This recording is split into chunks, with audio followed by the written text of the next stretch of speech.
الناس قد جاءتكم موعظة من ربكم وشفاء لما في الصدور ওহে মানুষ তোমরা শোনো আল্লাহর পক্ষ থেকে তোমাদের কাছে এসেছে আমার পক্ষ থেকে সুন্দর একটা ওয়াজের কিতাব জোরে বলো সুবহানাল্লাহ তোমাদের আল্লাহর পক্ষ থেকে তোমাদের কাছে এসেছে স্পষ্ট নসিহতের কিতাব একটা কথা মনে রাখবেন আল্লাহ বলছে কদ জাআতকুম মাউইজাতুম মির রাব্বিকুম আল্লাহর পক্ষ থেকে তোমাদের কাছে যে কিতাবটা দিয়েছি এটা হলো নসিহত করো এটা ওয়াজ করো এটা তোমাদের জন্য একটা উপদেশের কিতাব আল্লাহর পক্ষ থেকে যে কিতাব এসেছে তার নাম কি জোরে বলুন জোরে বলো কুরআন হচ্ছে পৃথিবীর সবচাইতে বড় ওয়াজের কিতাব দুর্ভাগ্য জাতিকে আজকে জলসায় কোরআন শোনানো হলো না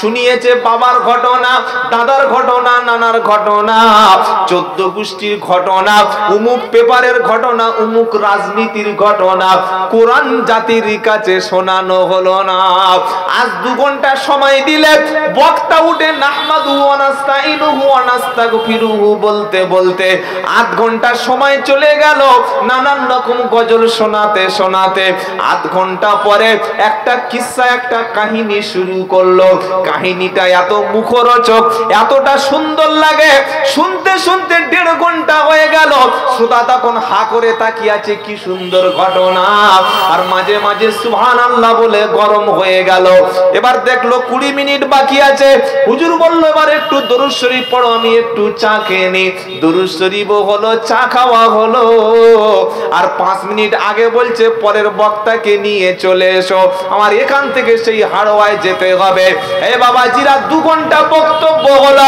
যার বক্তব্যে কোরআন শরীফ ছিল না তার বক্তব্যে হাদিসের কোনো দলিল ছিল না এটা বর্তমান যুগে বক্তা নাকি এটা একটা তক্তা আমরা সব সময় দেখবেন নকল মালটা খুঁজি কি কোন মালটা নকলটা আসল যে জিনিসটা সেটা আমরা ভালো লাগে না কি রকম বাপ যখন বুড়ো হয় মা যখন বৃদ্ধা হয়ে যায় কোরআন শোনাচ্ছে ইয়াসআলুনাকা মাযা ইনফিকুন কুল মা আনফাকতুম মিন খায়রিন ফালিল ওয়ালিদাইনি ওয়াল আকরাবিন ওয়াল ইয়াতামা ওয়াল মাসাকিন ওয়া বুনিস সাবিল দ্বিতীয় পারা 12 পৃষ্ঠা 14 নম্বর লাইনের 215 নম্বর আয়াত সূরার নাম বাকারা নবীকে প্রশ্ন করা হলো হুজুর আমরা যখন ব্যয় করব আমরা যখন খরচ করব সর্বপ্রথম কার পিছনে টাকা পয়সা খরচ করব আল্লাহর নবীকে আল্লাহ শেখাচ্ছে হাবিব বান্দা যখন আপনার কাছে টাকা পয়সা কোন জায়গায় প্রথমে খরচ করবে সেই সম্পর্কে যখন আপনাকে প্রশ্ন করেছে হাবিব আপনি বলুন কুল আপনি বলুন মা আনফাকতুম মিন খায়রিন ফালিল ওয়ালিদাইনি ওয়াল আকরাবিন যখন তোমরা খরচ করবে আগে তোমার আব্বা আম্মার পিছনে খরচ করবে তারপরে নিকট আত্মীয়র পিছনে খরচ করবে ইতিমদের পিছনে খরচ করবে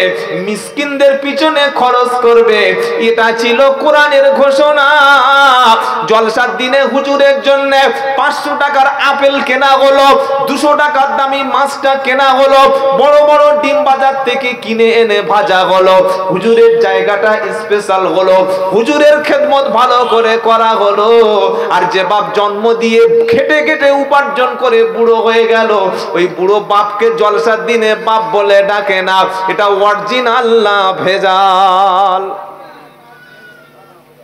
শ্বশুর এসছে সেই 3 কিলোমিটার আগে থেকে আব্বা আমি রেডি আছি চলে এসো মিষ্টি সব দই টই সব রেডি আর বাপটা জলসার দিন ছাঁচড়ের মতো এখান সেখান ঘুরছে ডাকে না এরকম বেঈমান পৃথিবীতে আছে না নাই এর জন্য মৌলবী দোয়া করছে আল্লাহ সব কটা জান্নাত দিয়ে আল্লাহ বলছে ধনে দেবো হারাম কর হাজাবা কার জন্য দোয়া করছিস যে বাপকে বাপ বলে ডাকে না মাকে ভাত দেয় না ওর জন্য দোয়া করলে কাজ হবে সবচাইতে যার দোয়া বেশি কবুল হন তিনি বিশ্বনবী মুহাম্মদুর রাসূলুল্লাহ সাল্লাল্লাহু আলাইহি সাল্লাম। এই নবীর দোয়াকে আল্লাহ ফিরিয়ে দিয়েছেন জানেন? এই জানেন না? নামটা হচ্ছে আব্দুল্লাহ ইবনে উবাই। কি নাম বললাম? আব্দুল্লাহ ইবনে উবাই। সে ছিল মুনাফিক মুসলমান। মুনাফিক মানে নাম মাত্র কোন রকমে মুখে বিশ্বাস করে কিন্তু অন্তর থেকে বিশ্বাস যেটা বলো করে না। আব্দুল্লাহ ইবনে উবাই নবীর পিছনে নামাজ পড়তেন, নবীকে সালাম দিতেন, নবীর মজলিসে বসতেন। আব্দুল্লাহ ইবনে উবাই মুনাফিকদের সর্দার। ও যখন মারা গেল আব্দুল্লাহ ইবনে উবাইয়ের ছেলে বলল, ইয়া রাসূলুল্লাহ, হাবিবাল্লাহ, আমার আব্বার জানাজার নামাজটা আপনি পড়ুন, চলুন আপনার জানাজা আব্বার জানাজার নামাজ পড়ি। আল্লাহর নবী সাল্লাল্লাহু তাআলা আলাইহি ওয়াসাল্লাম আব্দুল্লাহ ইবনে উবাইয়ের জানাজার নামাজ পড়তে যাচ্ছে। এমন সময় ওমর রাদিয়াল্লাহু তাআলা আনহু পিছন থেকে জামাটা টেনে ধরেছে, ইয়া রাসূলুল্লাহ, হাবিবাল্লাহ, এই লোকের জানাজার নামাজ আপনি পড়বেন, ইসলামের এই ক্ষতি করেছে, অমুক জায়গায় ইসলামের সেই ক্ষতি করেছে।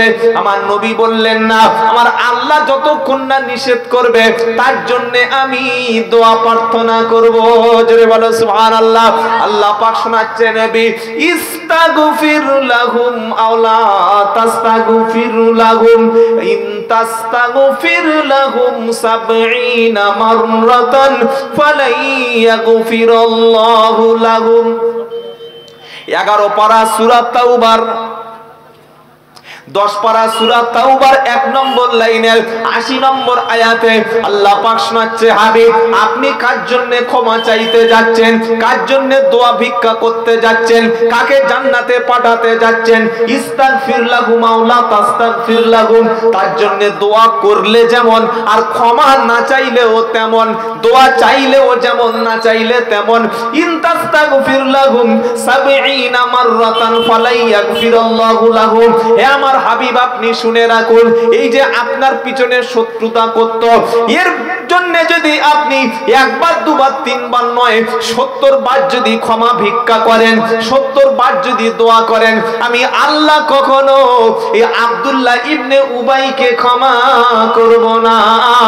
নবীজি বললেন, ঠিক আছে, আল্লাহ যখন ৭০ বার ক্ষমা চাইলে ক্ষমা করবে না বলেছে, আমি ৭২ বার করব, ৭১ বার করব, তাহলে মনে হয় আল্লাহ ক্ষমা করবেন। শুনতে পেলেন? আল্লাহ বলছে ৭০ বার দোয়া চাইলে হবে না। নবীজি বলছেন, ঠিক আছে, ৭০ বার হয়তো আল্লাহ বলেছেন, আমি একটু বেশি করলে যদি আল্লাহ করে। বুঝতে পারছেন তো? এই আব্দুল্লাহ ইবনে উবাইয়ের জন্য নবী যখন বারবার ক্ষমা চাইতে শুরু করলো, আল্লাহ পাক শোনাচ্ছে, হাবিব, ৭০ বার কেন, আমি আল্লাহ শুনিয়ে দিই। এ ছিল সুস্পষ্ট মুনাফিক। ওয়ালা তুসাল্লি আলা আহাদিম মিনহুম মাতা ওয়ালা মাতা আবাদান ওয়ালা তাকুম আলা কবরিহি। এরপরে একটা আয়াত নিচে, এটাও সূরা তাওবার আয়াত, আল্লাহ পাক শোনাচ্ছেন, নবী, শুধু আপনি ক্ষমা চাইবেন না, এরপরে এই রকম মুনাফিক যখন মারা যাবে, এই মুনাফিকদের জন্য আপনি কখনো তাদের জানাজার নামাজ পড়াবেন না, আর তাদের কবরের কাছে কখনো দাঁড়াবেন না। কথা মনে থাকবে ইনশাআল্লাহ। তো আল্লাহর নবী যেখানে হাত তুললে দোয়া কবুল হয়, সেখানে ৭০ বার দোয়া করে যে কবুল হয়নি কেন? কারণ আব্দুল্লাহ ইবনে উবাই ও নামাজ কাজা করত না, ও নামাজ পড়তো, ওর মুখে দাড়ি ছিল, ওর মাথায় টুপি ছিল, সেও কোরআন পড়তো, সব ছিল রাসূলের জন্য, কিন্তু তার কাজটা ছিল ইসলাম বিরোধিতা। মুসলমানদের ক্ষতি হলে খুশি হতো, মুসলমানদের কোনো যখন বিজয় হতো, যুদ্ধে জয়ী হতো, তখন তার মনটা খারাপ হতো, সামনে সালাম দিত আর পিছনে বয়চন্দ্র বিন্দু আকার তালবেশা নিয়ে বসে থাকতো। এরকম হারাম করা আমাদের সমাজে আছে না নেই? সামনে দেখালে আসসালামু আলাইকুম ভাই, ভালো আছেন, আর পিছনে গিয়ে বলে মালটা পাকা চিটিং বাস। কি কথা বুঝেছেন বাবাজি? তো মুনাফিক কাদের বলে একটু শুনে রাখেন। মুনাফিকদের নমুনা আল্লাহ পাক বলছে, ওয়া মিনান নাসি মাইয়াকুলু আমান্না বিল্লাহি ওয়া বিল ইয়াউমিল আখিরি ওয়া মা হুম বিমুমিনিন। হাকিম। এটা সূরা বাকারাত দেখবেন 2য় পৃষ্ঠায় ঠিক 5টা 6টা লাইন নিচে আল্লাহ পাক শোনাচ্ছে, ওয়া মিনান নাসি মাইয়াকুলু আমান্না বিল্লাহি ওয়া বিল ইয়াউমিল আখির ওয়া মা হুম বিমুমিনিন। মানুষের মধ্যে এমন কিছু মানুষ আছে যারা বলে আমরা আল্লাহকে বিশ্বাস করি, যারা আমরা আখিরাতকে বিশ্বাস করি। আল্লাহ পাক বলছে তারা নিজে বলে আল্লাহকে বিশ্বাস করি, তাদের নিজের মুখ থেকে বলে আখিরাতে বিশ্বাস করি, কিন্তু আল্লাহ বলছেন ওমা হুম বিমুমিনিন, ওরা কিন্তু মুমিন না। নিজেই স্বীকার করছে আল্লাহর বিশ্বাস করি, রসুলকে বিশ্বাস করি, আখিরাত বিশ্বাস করি, আল্লাহ বলছে মুমিন না। কি বুঝলেন বলেন? কেউ যদি বলে আমি মুসলমান, তাকে আপনি মুনাফিক কাফের বলতে পারবেন? এদের কাজটা কেমন তারপরে আয়াত বলছেন, ওয়া ইদা লাকুল্লাযীনা আমানু ক্বালু আমান্না ওয়া ইদা খালাউ ইলা শায়াতিনিহিম ক্বালু ইন্না মাআকুম ইন্নামা নাহনু মুস্তাহজিউন। ওয়া ইদা লাকুল্লাযীনা আমানু, যখন ঈমানদারদের সঙ্গে তাদের দেখা হয়, মুসলমানদের সঙ্গে যখন তাদের সাক্ষাৎ হয়, ঈমানওয়ালাদের সঙ্গে যখন তারা সাক্ষাৎ করবে, তখন ঈমানওয়ালাদের বলবে যে ক্বালু ইন্না মাআকুম, আরে ভাই আমরা তো তোমার দলের লোক, আমরা তো পাকা মুসলমান, আমরা তো খাঁটি মুসলমান, আমরা তো তোমাদের দলের লোক, আমরা তোমাদের সাথে আছি, অন্য কারোর সাথে থাকবো না। ওয়া ইদা খালাউ ইলা শায়াতিনিহিম, এরপরে যখন ইসলাম বিরোধী লোকের সঙ্গে দেখা হবে, শয়তানের পান্ডাদের সঙ্গে যখন দেখা হবে, তখন তারা বলে ওয়া ইদা খালাউ ইলা শায়াতিনিহিম, তখন তারা শয়তানদের সঙ্গে দেখা হলে বলে যে আমরা মুমিনদের সঙ্গে একটু মজা কি করছিলাম, আমরাও তোমাদের লোক। এরকম লোক কারা আছে একটু বলবো? বলবো না? তাসের আড্ডায় পাবেন, আবার মজলিসেও পাবেন। কি সকাল থেকে তাস খেলছে দুপুর পর্যন্ত, তাস খেলে একদম বলছে আজকে মিলাদ চল, দায়টা চেঁচে কি আপনারা বসুন না বাবু, গাড়ি এসে চাপা দিয়ে উড়িয়ে দেবে, আর গাড়িগুলো দেখছেন কি যাচ্ছে, বড় ক্ষতি হয়ে যাবে। সকাল থেকে দুপুর পর্যন্ত ছিল তাসের আড্ডায়। দুপুর যখন হয়ে গেল, গোসলটা করার আগে দাড়িটা চেঁচে দিল, দিয়ে বলছে আজকে জলসা হবে, চল গিয়ে বসি। সকাল থেকে দুপুর পর্যন্ত ছিল কোথায়? জোরে বলো। তাসটাও ভালো লাগে, জলসাটাও ভালো লাগে, এটা মুনাফিকের একটা লক্ষণ। দ্বিতীয় আরেকটা জিনিস দেখবেন, লটারির টিকিটও কাটে, আবার মসজিদের বাক্সেও টাকা ফেলে। এ লোক আছে না নাই? জোরে বলো। সব জায়গায় পাবেন, ফাংশন দিলে সেখানে পাবেন, গাজন গানে সেখানে পাবেন, মদের অনুষ্ঠানে সেখানে পাবেন, আবার জলসার মাঝখানে টুপি দিয়ে এমন ভাবে সুবহানাল্লাহ বলবে যেন এই সব চাইতে বড় ওলি, কিন্তু আল্লাহ বলছে মালটা চিনি, ও হচ্ছে পাকা জালি। তবে এরকম ভালো লোক আপনাদের হাবাসপুরে না, আমাদের ওই বারাইপুরে আছে। মুনাফিকদের আরেকটা নমুনা আল্লাহ পাক শোনাচ্ছে, আল্লাহ পাক শোনাচ্ছে এই মুনাফিকদের আরেকটা লক্ষণ, ওয়ামিনান নাসি মাইয়াকুলু, এই লোকগুলো যখন বিপদে মুসিবতে পড়ে যায়, এরা তখন আল্লাহর উপরে দোষারোপ করে। এদের যখন সুবিধা হয়, এদের উপরে যখন কোনো আল্লাহর পক্ষ থেকে রহমত আসে, তখন আল্লাহকে চিনতে শুরু করে। আর যখন বিপদ মুসিবত হয়, সাথে সাথে আল্লাহর বিরুদ্ধে চলে যায়, তখন বলে আল্লাহ আমার কেন দেখে না, আল্লাহ মনে হচ্ছে আমার প্রতি কোনো রহমত করে না। এরা হলো সুবিধাবাদী। সুবিধাবাদীরা মুনাফিকের নমুনা। আরেকটা মুনাফিক, পাকা মুনাফিক চিনবেন মসজিদে গেলে। কোথায় গেলে বলেন? মসজিদে গেলে মুনাফিকদের চেনা যায়। কিরকম? আল্লাহ পাক শোনাচ্ছে, শুনে রাখো, এই মুনাফিক লোকগুলো যখন নামাজ পড়ে ওয়াইদা কামু ইলাস সালাতি কামু কুসালা ইউরাউনান নাসা ওয়ালা ইয়াযকুরুনাল্লাহা ইল্লা কলিলা। 5 নম্বর পারা 20 নম্বর পৃষ্ঠা 6 নম্বর লাইনের 142 নম্বর আয়াত সূরা আন-নিসা। আল্লাহ পাক বলছে ওয়াইদা কামু ইলাস সালাতি কামু কুসালা। এরা নামাজে যখন দাঁড়াবে নামাজের মধ্যে মন স্থির থাকে না। কখনো দাড়িটা ধরে দেখবেন চুল কাটছে, কখনো নিয়ত বেঁধে দেখবেন ঘড়ি দেখছে, কখনো দেখবেন নামাজ পড়তে পড়তে বগল চুলকে নিচ্ছে, কখনো নামাজ পড়তে পড়তে টুপিটা খুলে দিচ্ছে, নামাজ পড়তে পড়তে লুঙ্গিটা ঠিক করছে, সেজদায় যাওয়ার সময় একটু ভালো করে ফু দিয়ে নিচ্ছে, কাপড়টা ভালো করে গুছিয়ে নিচ্ছে, ঘড়িটা হাত দিয়ে এরকম করছে। 2 রাকাত নামাজ পড়ে ইমাম ফজরের সময় সালাম ফিরাবে, ইমামের সালাম ফিরাতে একটু দেরি হচ্ছে। এই মুনাফিক গুলো তখন ইমামের সাবধান করে দেওয়ার জন্য পিছন থেকে সিগন্যাল দেয়।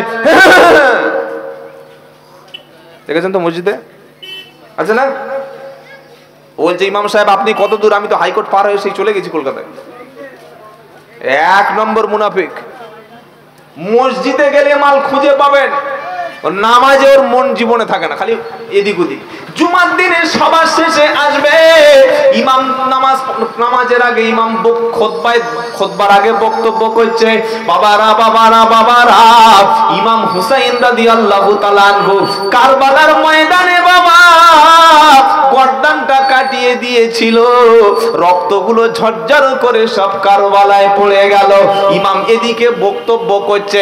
আরে মুনাফিক দেখবেন নামাজে খেয়াল থাকে না, সবার শেষে মসজিদে ঢুকবে, ঢুকে সঙ্গে সঙ্গে ঘুম শুরু, ঘুমিয়ে 1.5 কাটা জায়গা ভিজে গেছে।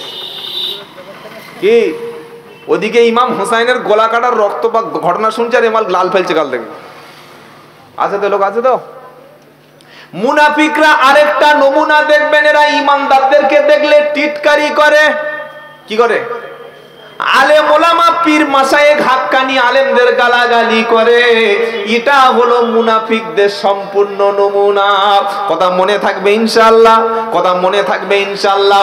আল্লাহ পাক এদের সম্পর্কে কোরআনে তাই শুনিয়ে দিয়েছে যে ইন্নাল মুনাফিকিনা ফিদ দারকিল আসফালি মিনান নার। আগেরটা 142 নম্বর আয়াত, এটা সূরা নিসার 145 নম্বর আয়াত। আল্লাহ পাক শুনিয়ে দিচ্ছে কাফেরদের চাইতে ভয়ঙ্কর শাস্তি হবে মুনাফিকদের।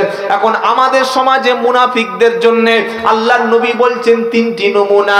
ইদা হাদাসা কাযাবা, মুনাফিক যখন কথা বলবে জীবনে সত্য কথা বলবে না, কথা বললেই মুখ থেকে মিথ্যা কথা বার হবে। ওয়াইদা আমানাতু খাফা, তার কাছে কিছু আমানত রাখলে, কিছু গচ্ছিত রাখলে নিজের মাল বলে খেয়ে নেবে। আর ওয়াইদা ওয়াদা আখলাফা, এরা প্রতিশ্রুতি ভঙ্গ করে, যে কথাটা বলে ওটা কিন্তু কথা রাখে না। কথা ওয়াদা করলে ভঙ্গ করবে, ওয়াদা করলে ভঙ্গ করবে, আমানত দিলে খেয়ানত করবে। আর 3 নম্বর হলো কথা বলবে, মিথ্যা কথা বলবে। এই বাবাজিরা রাগ করো না, এখন বক্তাদের মধ্যে চলে এসেছে মুনাফিকির আমানত। মনে করুন এই হাবাসপুরে জলসা আমাকে দাওয়াত করেছে, বললাম ভাই কত দেবেন? বলে হুজুর 6000 বা 8000 বা 10000 দেব। ঠিক আছে, লিখে নিলাম। এই ডেটে হাওড়া থেকে একটা দাওয়াত এসছে, বলছে আব্দুল্লাহ জুবাইর ভাই ডেট ফাঁকা আছে। আমি বললাম দাঁড়াও খাতাটা খুলে দেখি। বললাম না ফাঁকা নাই, একটা কমিটির সঙ্গে কথাবার্তা হচ্ছে। বললো হুজুর আপনার জলসা শুনে আমাদের পাড়ার ছেলেরা পয়াকার লয় হাসু পাগলু মার্কা হয়ে গেছে, আপনারও চাই, কত টাকা দিতে হবেন বলুন ভাই। তখন হুজুর দেখলে আরে তো 8000 টাকা, 6000 টাকার বেশি দেবে না, যদি হাওড়ায় চলে যাই মাল 15 বললে না বলবে না। বললে দাঁড়াও বাবা ব্যবস্থা করছি। বললে ঠিক আছে হবে, তবে ভিজিট কিন্তু কমপক্ষে 17-18 দিতে হবে। এখানে 6 বা 8 পেত, ওখানে কত বললো? জোরে বলো। ওখানে 18 বলে দিল। 18 বলার পরে 2000 টাকা ফোন পে করে পাঠিয়ে দিল। টাইম 9টা থেকে 11টা 12টা লিখে নিল। 2000 টাকা ফোন পে মাল টাকা ঝেড়ে নিল। এবার এই হাবাসপুর কমিটির ছেলেরা সকালবেলা ফোন করছে, আসসালামু আলাইকুম মাওলানা। হুজুরের বউ বলছে, হুজুর এত পায়খানা করছে মনে হয় মাল বাঁচবে না। কি ওটা কখন বলেছে? ঠিক সকাল 10টার দিকে। ও এক সপ্তাহ আগে বলে নাই, বললে জানে যদি আমার বাড়ি চলে আসে। বুঝলেন? হয়ে গেল। এবার পায়খানার নাম করে হাওড়ায় কত পাবে? 18। ব্যাস ওখানে গিয়ে দোয়া করছে, আল্লাহ আল্লাহ আল্লাহ বলছে শয়তানের মুখটা দেখ, ফেরেশতার মুখটা চিনে দেখ একবার। এই হুজুর বর্তমান যুগে কম না বেশি? নাম্বার 1। নাম্বার 2, কোরআনের সত্য কথাটা যদি সমাজের কাছে বলি তাহলে মানুষ আমাকে আর বড় হুজুর বলে ডাকবে না, আমার পিছনে তাকবীর দেবে না। সেজন্য হক কথাটা গোপন করে গেলাম, সত্য কথাটা বললাম না। এরকম লোক ওই দলের মধ্যে আছে। শুনতে পেলেন? এই শুনতে পেয়েছেন না পাননি? আল্লাহ পাক শোনাচ্ছে মুনাফিকদের মধ্যে যেন আমাদের চরিত্র না পড়ে। মুনাফিকরা সবচাইতে মৃত্যুকে দেখে বেশি ভয় পায়, আর ঈমানদার জানে আমি মরলে আমার সাথে সাথে জান্নাত। জোরে বলুন। ঈমানদার মরলে কি? জান্নাত। আর মুনাফিকরা ইয়াওয়াদু আহাদুহুম লাউ ইউআম্মারু আলফাসানা ওয়া মা হুয়া বিমুজাহজিহি মিনাল আযাবি আই ইউআম্মার আল্লাহু বাসীরুম বিমা ইয়ামালুন। এক পারা সূরা বাকারার 96 নম্বর আয়াতে এদের দেখবেন দুনিয়াটা এদের কাছে বড় মোহাব্বত বলে মনে হবে, দুনিয়ার মায়াটা এদের কাছে বেশি। মুনাফিকরা কখনো তাড়াতাড়ি মরতে চায় না, ওরা 1000 বছর পর্যন্ত বাঁচতে চায়। আল্লাহ পাক বলছে না দুনিয়াটা কখনো সুখ শান্তি করার জায়গা না, এই দুনিয়াটা তোমাদেরকে দিয়েছি কষ্টের জায়গা। এখানে শান্তি পৃথিবীতে কেউ করতে আসে নাই। দুনিয়াটা কাদের জন্য শান্তি হবে? ওয়াল্লা যুইনা লিল্লাযিনা কাফারুল হায়াতুদ দুনিয়া ওয়া ইয়াসখারুনা মিনাল্লাযিনা আমানু ওয়াল্লাযিনা তাকাউ ফাওকাহুম ইয়াউমাল কিয়ামাহ ওয়াল্লাহু ইয়ারযুকু মান ইয়াশাউ বিগাইরি হিসাব। দ্বিতীয় পারা 12 পৃষ্ঠা 1 নম্বর লাইনে 212 নম্বর আয়াত, সূরার নাম সূরা বাকারা। আল্লাহ পাক শোনাচ্ছে দুনিয়াতে মুমিনদেরকে কষ্ট হবে। দুনিয়ায় ঈমানদাররা কখনো টাকা পয়সা গাড়ি বাড়ি স্ট্যাটাস হাইফাই করতে পারে না, কিন্তু দুনিয়াতে কাফেরদের জন্য বড় সুখ শান্তি বালাখানা দেয়া হবে। দুনিয়াটা তাদেরকে ঢেলে সাজানো হবে, তাদের গাড়ির অভাব হবে না, তাদের জমি জায়গার অভাবটা কখনো হবে না, তাদের ব্যাংক ব্যালেন্সের অভাব জীবনে হবে না, তাদের টাকার অভাব হবে না, ভুঁড়িটা তাদের ছোট হবে না। সব থাকবে কিন্তু ঈমান বলতে খুঁজে পাবে না। আর এই মুনাফিক কাফেরগুলি ওয়ায়াসকারুনা মিনাল্লাযিনা আমানু, ঈমানদারদেরকে দেখলে এরা ঠাট্টা বিদ্রূপ করে, ঈমানদারকে দেখলে তুচ্ছ তাচ্ছিল্য করে। এরা মৌলবাদ, এরা পাকিস্তানি, এরা তালিবানি, এরা নামাজি, এরা টুপিওয়ালা দাড়িওয়ালা, এরা মৌলবী মোল্লা মৌলবী বলে গালাগালি করে। আল্লাহ পাক বলছে খেলা তো শুরু হবে আখিরাতে। ওয়াল্লাযীনা তাকাউ ফাওকাহুম ইয়াউমাল কিয়ামাহ। আল্লাহ পাক শোনাচ্ছে তোমরা দুনিয়ায় ঈমানদারদেরকে দেখে ঠাট্টা বিদ্রূপ করেছো, তাদেরকে রহস্য করেছো। আমি আল্লাহ আমার দিকে যারা ভয় করবে তাদেরকে আখিরাতে সম্মান বাড়িয়ে দেব। জোরে বলো। আর আল্লাহু ইয়ারযুকু ওয়াল্লাহু ইয়ারযুকু মান ইয়াশাউ বিগাইরি হিসাব। আমি আল্লাহ যাকে খুশি আমি হিসাব ছাড়া বিনা হিসাবে রুজি দান করে থাকি।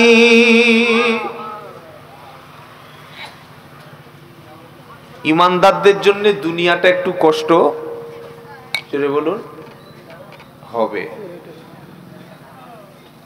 কাফেরদের জন্য দুনিয়া তো কোনো কষ্ট হবে না। এই প্রশ্ন কোনোদিন কাউকে করবেন না, আর এই উত্তর আমিও দেব না। এখানে বলছে আল্লাহর নবীকে কি হায়াতুন নবী বলা যাবে? একটা কথা মনে রাখবেন, তামাম বিশ্বের ইহুদি, খ্রিস্টান, নাসারা, মূর্তি পূজারী, তাদের কোটি কোটি কোটি দেবতা থাকা সত্ত্বেও তারা এক না আলাদা? আলাদা। গুজরাটে যখন মুসলমানদের মারা হচ্ছিল তখন দেখেছে যেটা তবলিগ না ফুরফুরা না আজান গাছি দেখেছে? তাহলে এই ইরাকটা ধ্বংস করলো কে? আমেরিকা। তারপরে সমস্ত পশ্চিমা দেশগুলো ইরাকটা ধ্বংস করে দিয়েছে। তো আফগানিস্তানে গিয়ে দেখবেন, আফগানিস্তানটা এখন একটা গোরস্থানের রাষ্ট্র হয়ে গেছে। পৃথিবীর সবচাইতে বড় কবরস্থান ইরাকে আছে, আর তারপরের বড় কবরস্থান আছে আফগানিস্তানে। 2017 সালে মায়ানমারে কি হয়েছে দেখেন না? ইহুদি খ্রিস্টান চতুর্দিকে সব এক হয়ে গেছে। সব যখন এক, আমরা মুসলমানরা আমরা বিভেদ সৃষ্টি করি যে তুই তবলিগ, তো সালাম দেবো না, তুই ওই ইমাম সাবির মানিস, এই তুই আমার সঙ্গে দেখা কথা বলবি, তোর নামাজ পড়বো না, বলছি না বলি না? প্রশ্ন হচ্ছে যে হায়াতুন নবী আল্লাহর নবীকে বলা যাবে কিনা। একটা কথা মনে রাখবেন, প্রত্যেক মানুষের কবরে কটা প্রশ্ন হবে? চুপচাপ। কটা? 3টি। আর হাসরের ময়দানে কটা প্রশ্ন হবে? 5। তাহলে 5 আর 3 8। 3টি প্রশ্ন কি? মার রব্বুক, মা দিনুক, আমার নবিয়ুক। তোমার রবকে, তোমার দিন কি, তোমার নবী কি? প্রশ্ন পেয়ে গেলেন। হাসরের ময়দানে 5টা কোশ্চেন কি? 1 নম্বর, তোমার যৌবনটা তুমি কোন কাজে ব্যয় করেছো? নাম্বার 2, গোটা জিন্দেগিটা তুমি কোন পথে ব্যয় করেছো?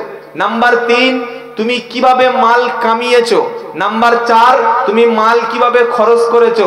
নাম্বার 5, তুমি যে লেখাপড়া শিখেছিলে, ইলম অর্জন করেছিলে, জ্ঞান চর্চা করেছিলে, এই বিষয়ের উপরে তুমি জ্ঞান শিখে কতটুকু আমল করেছিল?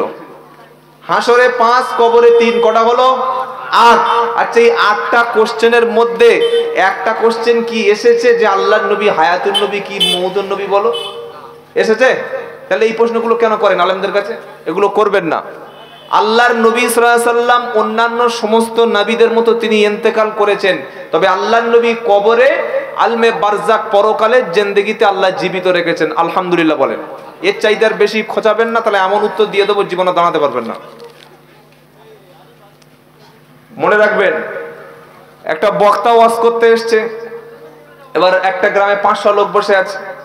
এসে বক্তা কানে হাত দিয়ে বলছে, বাবারা বাবারা, আল্লাহর নবী সাল্লাল্লাহু আলাইহি সাল্লাম নূরের তৈরি বাবা, আল্লাহর নবী সাল্লাল্লাহু আলাইহি সাল্লাম নূরের তৈরি বাবা। ও বাবারা, যে ব্যক্তি নবীকে নূর না বলবে সে কাফের। লেপে চলে গেল। তারপর একটা বক্তা বললে, দাঁড়া, নবীকে নূর বানাচ্ছিস? আরেকটা বক্তা এসে বলছে, বাবা না না না না না, আমার নবী বাবা মাটির তৈরি, আমার নবী মাটির তৈরি, আমার নবী মাটির তৈরি। কটা ভাগ করে দিল জলসায়? সাধারণ একটা শিক্ষিত মাধ্যমিক পাস ছেলে, ও মনে করছে আমি জলসা শুনতে আসলাম, এরা নবীকে নিয়ে যে মারামারি শুরু করেছে, বিশ্ব নবী নূর না মাটি, নূর না মাটি, এই কাজটা আলেমদের মজলিসে কাজ, এগুলো সাধারণদের সামনে বলার প্রশ্ন? জোরে বলো। বক্তা যখন দুরকম বলল, একটা শিক্ষিত ছেলে মনে করছে আরে নূর না মাটি, নূর না মাটি, এই চিন্তা করতে করতে মাথা ঘুরছে, বলছে শুনে লাভ নাই, মাল বাড়ি চলে যাই, তোরা মাটি আর নূর নিয়ে মারামারি কর। একটা প্রশ্ন। আরেকটা জিনিস নিয়ে জলসা মারামারি হয়, বলবো? নামাজের পরে হাত তুলে দোয়া করা যাবে কিনা? একটা বক্তা বলছে, বাবা নামাজের পরে হাত তুলে অবশ্যই দোয়া করতে হবে, করতে হবে, হাত না তুলে দোয়া করলেও কিন্তু জাহান্নামে যাবে। আরেকটা বক্তা এসে বলছে, বাবা না, নামাজের পরে হাত তোলার কোনো হাদিস নাই, সম্পূর্ণ বানোয়াট, সম্পূর্ণ বিদআত। এখন একটা বেনামাজি বসেছিল, ও মনে করছে আমি ভাবলাম সামনে রবিবার থেকে নামাজ পড়বো, এ হাত তুলে যদি জাহান্নামী হই, এখন হাত না তুলে যদি না জাহান্নামী হই, দরকার নাই মসজিদে যাওয়ার, এমনি জাহান্নামে যাব। কি? নামাজ শুরু হয় আল্লাহু আকবার বলে, নামাজ শেষ হয় আসসালামু আলাইকুম ওয়া রাহমাতুল্লাহ দিয়ে। শুনতে পেলেন? শুনতে পেলেন? দোয়া তো অবশ্যই আমরা করব, তাসবিহ তাহলিল পড়ে নামাজে দোয়া করবে। এখন ধরুন একটা লোক এই মানে রোডের পাশে মসজিদ আছে না কোনো জায়গায়, একটা লোক ও ব্যবসা করে, অনেকটা বড় ব্যবসায়ী, ও এখন ছুটোছুটি করে এসে জামাতটা ধরেছে, ওর বাড়িতে বিশাল বিবি ফোন করেছে, হ্যালো বাচ্চা শরীর খারাপ ডাক্তারখানায়, ও এখন নামাজ পড়ে সালাম ফিরিয়ে সুন্নত পড়েনি, দোয়া কিছুই করে সালাম ফিরিয়ে উঠে চলে গেছে। এখন আপনি ওকে জাহান্নামী বলে ফতোয়া দিতে পারবেন? এই পারবেন?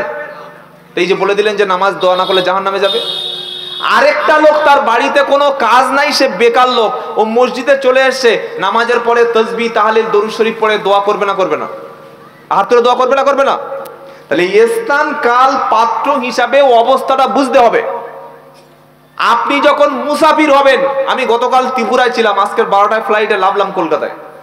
মুসাফির যখন কেউ হয়, আমি আব্দুল্লাহ জুবাইর শেখ, আমি যখন মুসাফির থাকবো, আপনি জুমার নামাজ পড়বেন আর আমি আমার বউকে নিয়ে কলকাতায় বাজার করবো, আমার একটাও গোনা হবে না। শুনতে পেলেন? শুনে মনে করছি কি গুল দিয়ে যাচ্ছে নাকি? আলেমদের জিজ্ঞাসা করো, মুসাফিরের জন্য জুমার নামাজ ফরজ না, মুকিমের জন্য ফরজ। আপনি জোহরের নামাজ কমপক্ষে 10 রাকাত পড়বেন, আমি শুধু 2 রাকাত ফরজ নামাজ পড়বো। কি বলছেন বলেন? মুসাফির। আপনি রমজান মাসে রোজা করবেন, না করলে আপনার শাস্তি হবে। আমি মুসাফির যখন থাকবো, আমি রমজান মাসে দিনের বেলা আপনার সামনে খাবো, বা আপনি বাসে গিয়ে খাবো, আমার কোনো পাপ হবে না, আমার জন্য আল্লাহ ছাড় দিয়ে রেখেছে। এই বিভ্রান্তকর প্রশ্ন করবেন না। আরেকটা বক্তা জলসা এসছে, এসে বলছে বাবা আল্লাহ নবী বাবা গোল টুপি ব্যবহার করতেন, বাবা গোল টুপি ব্যবহার করতেন বাবা। ও বাবা, যারা গোল টুপি পরে না তারা সব জাহান্নামী বাবা। ওটা লেবে চলে গেল। আরেকটা বক্তা এসে বলছে বাবা আল্লাহর নবী একটা লম্বা টুপি ব্যবহার করতেন, লম্বা টুপি ব্যবহার করতেন। যারা গোল টুপি ব্যবহার করে ওরা সব ভণ্ড, ওরা সব বেদাতি, ওরা পীরপন্থী, ওরা জাহান্নামী। একটা ছেলে বসেছিল, টুপিটা টেনে খুলে নিয়ে বলছে মাওলানা তুই সারা তুই রাখ, তোর টুপি আমি পরবো না। কি হবে না? হবে না? এই ফেতনাগুলো ছড়াচ্ছে তো, আর অন্য কোনো ফেতনা ছড়াচ্ছে? আরেকটা ফেতনা কি? হাত এখানে বাঁধতে হবে, এখানে না বাঁধলে সহি নামাজ হবে না, এটাই নবী সহি নামাজ, এটাই নবী সহি নামাজ। আরেক দল বলছে বাবা হাত এখানে না বাঁধলে নামাজ হবে না, এখানে না বাঁধলে নামাজ হবে না। আপনি কি জানেন যে হাত না বেঁধেও নামাজ পড়লে নামাজ হবে? জানেন? এই জানেন না জানেন আগে বলুন। ইমাম হাম্বলি মাযহাবের লোক তারা হাতই বাঁধে না। শুনতে পেলেন? খুব মারাত্মক কথা বলছি, শুনে রাখেন। কেউ যদি হাত না বেঁধে আল্লাহু আকবার বলে হাত ছেড়ে নামাজ পড়ে, যারা হজে গিয়েছেন দেখবেন প্রচুর লোক আছে যারা টুপিও পরে না, যাদের মুখে দাড়ি নাই, যারা হাত বাঁধে না, আল্লাহু আকবার বলে হাত তো বুকে হোক আর রেতে হোক হাত ছেড়ে দিয়েই নামাজ পড়ে। এটা দেখে আসবেন হজে গিয়ে, তা আপনি বলতে পারবেন যে নামাজ হবে না? এই বিভ্রান্তমূলক কথাগুলো বলবেন না। আমরা ইমাম আজম আবু হানিফা রাহমাতুল্লাহ ফলো করি, আমরা হাতে কানে বাঁধি, আলহামদুলিল্লাহ হয়ে গেল। ধরুন একটা লোক এসছে, সেই কি বলি আপনার, ধরুন ইরান থেকে একটা লোক এসছে, ইরান থেকে লোকটা শাফি মাযহাবের অনুসরণ করেন, উনি এখানে হাত বাঁধলেন, উনি আমাদের মাযহাব মানে না, উনি ওনার মতো মাযহাব মানে। তো আপনি নামাজ পড়ে বাঁশ নিয়ে মেরে মাথা ফাটালেন, এই তুই এই মসজিদে বুকে হাত বেঁধেছিস কেন, জায়গা বাড়াই যা। আপনি আবু হানিফা রাহমাতুল্লাহ মানেন, আমরা আবু হানিফার মানি রাহমাতুল্লাহ, এখানে হাত বাঁধি, কিন্তু যে বুকে হাত বেঁধে সাথে এসছে ইরান থেকে, আপনি তাড়িয়ে দিতে পারবেন? সুতরাং এই বিষয়গুলো নিয়ে সমাজে ফিতনা সৃষ্টি করবেন না, আমি বারবার বলি। আর আমাদের বক্তা বর্তমান 100-র মধ্যে 90টা বক্তা আলেম না। এরা সুরটা ভালো করে ধরে নিয়েছে, কোরআন সামনে খুলে দিলে মাল পড়তে পারবে না, হাদিসও পড়ে না, 5 ওয়াক্ত নামাজও পড়ে না। যে গাড়িটা চড়ে বেড়াচ্ছে, এই গাড়িটা সুদের টাকা ইন্স্যুরেন্স করে কেনা। আর এই বক্তা সমাজে সে ফিতনা ছড়িয়ে দিচ্ছে। উত্তর 24 পরগনাটা বক্তা আছে, আমি নাম বলে দিচ্ছি, ওর নাম মফিজুল। ও একটা বক্তব্য করতে করতে বলছে, মিডিয়ার লোকগুলো সব ভাইরাল করে দেবে আমি জানি, ও বক্তব্য করতে করতে বলছে যে আল্লাহর নবী সাল্লাল্লাহু তাআলা আলাইহি ওয়াসাল্লাম। আচ্ছা তার আগে কথাটা বলে নি, এই হায়াতুন নবীর উত্তর পেয়েছেন তো? এই উত্তর পাননি? কে কে বুঝতে পারেননি একবার হাতে তুলুন দেখি, আরেকবার বুঝিয়ে দিচ্ছি। কে বুঝতে পারেননি হায়াতুন নবী কিনা? বুঝতে পারেননি তো? আল্লাহর নবী সাল্লাল্লাহু আলাইহি সাল্লাম পৃথিবীর ঈসা নবী ছাড়া অন্যান্য নবী যেমন তাদের প্রত্যেকের ইন্তেকাল হয়েছে, যেভাবে হয় সেভাবে তিনি ইন্তেকাল করেছেন, মারা গেছেন। কিন্তু ইন্তেকালের পরে আল্লাহ তাআলা কবরে আলমে বারজাক পরকালীন জিন্দেগিতে আল্লাহর নবী জীবিত আছেন। বলুন আলহামদুলিল্লাহ। কথা ক্লিয়ার হয়েছে? ক্লিয়ার হয়েছে? এরপরে যদি না বুঝতে পারেন সকালবেলা মাথায় ইট মারবেন, মাথা ঢুকে যাবে। হাত কোথায় বাঁধবো এ নিয়ে মারামারি করবেন না। আমিন জোরে হবে না, আসতে হবে। আচ্ছা বলুন, আপনি নামাজ পড়তে গেছেন, যদি সূরা ফাতিহার পরে আমিন না বলেন নামাজ হবে না? হবে না? হবে না? আমিন বলাটা জাস্ট একটা মুস্তাহাব, একটা ভালো। শুনতে পেলেন? কেউ যদি সারা জীবন আমিন নাও বলে তার নামাজের কোনো ক্ষতি হবে না। কিন্তু এই নিয়ে আমরা মারামারি করছি না সমাজে। এই জোরে আমিন বলতে হবে, তোমরা নামাজ কোথায় পেয়েছো? ইমাম আবু হানিফা রাহমাতুল্লাহ ভুল ধরছে, ধরে না? ইমাম আবু হানিফা রাহমাতুল্লাহর ভুল ধরা শুরু করেছে। এখন লোক বলছে ও ইমাম, আমরা ওকে মানি না, আমরা একটা অন্য কাউকে মানি। আরে তুমি ইমাম আবু হানিফাকে অন্ধভাবে মানতে পারবে না, তার মানলে অসুবিধা আছে। তো তুমি যাকে মানছো সে কি ইমাম আবু হানিফার চাইতে বড় আলেম? হ্যাঁ, তুমি তো মহাসমুদ্র থেকে উঠে এসে ওই নর্দমায় ঝাঁপ মেরেছো। শুনে রাখবেন, ফিতনামূলক কথা সমাজে বলবেন না। আর ফিতনা তারাই করে যাদের পেটের মধ্যে কোরআন বা হাদিস নাই, যারা ছোট ছোট বিষয়গুলো সমাজে মারামারি লাগিয়ে দিয়েছে। তো এই যে বক্তার কথা বলছিলাম, ও বক্তব্য করতে করতে কেন কি বলছে জানেন? কত বড় মিথ্যাচার জলসায় হচ্ছে দেখেন। এজন্য সব জায়গায় আমি বলি যে জলসায় সবসময় দু চারটে বড় আলেম রাখবেন, সামনে বসিয়ে রাখবেন। আমি ভুল বলছি কি ঠিক বলছি আপনারা যা বলবেন তো সুবহানাল্লাহ বলে দেবেন। আলেম রাখবেন, উনি এটা মনিটরিং করে ঠিক কিনা ভুল বলবে। বক্তা বক্তব্য করছে, আল্লাহর নবী সাল্লাল্লাহু তাআলা আলাইহি ওয়াসাল্লাম তিনি নবী বাড়িতে আছেন। নবীর বাড়ির পাশে একটা সাহাবা, ওই সাহাবার বাড়িতে নাকি রাত্রে বেলা আওয়াজ আসছে, দুমদাম দুমদাম করে আওয়াজ আসছে। ওই বাড়িতে ঢিল পড়লো। এগুলো জলসার বক্তব্য এখন শিক্ষিত সমাজে অবস্থা দেখেন। তারপরের দিন নবীর কাছে গিয়ে বলছে, হে আল্লাহ রাসূল, আপনি একটা ব্যবস্থা করুন, এই অবস্থা কেন হচ্ছে বলো। আল্লাহর নবী নাকি তিনি বলেছিলেন নাউজুবিল্লাহ, যে তোমার বাড়িতে জিন এসে, জিন ভূত এসে তোমার বাড়িতে ঢিল ফেলছে। শুনতে পাচ্ছেন? এটা জলসার বক্তব্য 2022 সালে দাঁড়িয়ে। তো আল্লাহর নবী তখন কি করলেন? নবী এরকম একটা বড় পাথর নিলেন, বড় পাথর নিলেন। ওই পাথরের উপরে নবী আরবি কয়েকটা লিখে দিলেন, আলিফ বা তা সা বা জিম হা খ কয়েকটা অক্ষর লিখে দিলেন। বললেন সাবা পাথরটা নিয়ে তুমি ঘরে রাখো। ওই পাথরটা নিয়ে ঘরে টাইয়ে দিল। তারপরের দিন নবীর কাছে গিয়ে বলছে, হে আল্লাহর রাসূল, আজকে বাড়িতে কোনো আওয়াজ হয় নাই, আর বাড়িতে কোনো জিন ভূতের কান্নার আওয়াজ আসে নাই। এইবার বক্তা বলছে, নবী যদি বর্তমান যুগে থাকতো অবশ্যই তিনি কাগজে লিখে তাবিজ বানিয়ে দিত। বলুন নাউজুবিল্লাহ। এই যে মিথ্যা কথা বলেছে তার সত্য প্রমাণ হচ্ছে কোরআন। কারণ কোরআন যখন সামনে আসবে বক্তার বক্তব্য ভণ্ডামিটা তখন ফাঁস হয়ে যাবে। আল্লাহর নবী সাল্লাল্লাহু আলাইহি সাল্লামকে আল্লাহ পাক শোনাচ্ছে, নবী ওয়ালাউ কুনতু তাতলু মিন ক্বাবলিহি কিতাবি ওয়ালা তাকুতুহু বিয়ামিনিকা ইদাল্লারতাবাল মুবতিলুন। 21 পারায় 1 নম্বর পৃষ্ঠা 5 নম্বর লাইনের 48 নম্বর আয়াত, সূরার নাম আনকাবুত।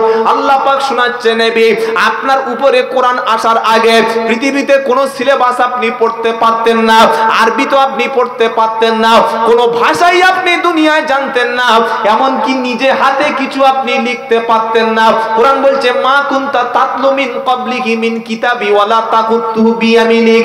নবী কোরআনটা আপনার উপরে আসার আগে যদি আপনি নিজে কিছু পড়তে পারতেন অথবা নিজে হাতে যদি কিছু লিখতে পারতেন, কাফের মুশরিকরা বলতো যে কোরআনে যেগুলো বলছে এগুলো মুহাম্মদ নিজে হাতে লিখেছে, এগুলো বানিয়ে লিখেছে। এই জন্য নবী আমি আপনাকে দুনিয়ার শিক্ষায় শিক্ষিত করলাম না। আল্লাহর নবী থেকে লিখতেও পারতেন না, পড়তে পারতেন না।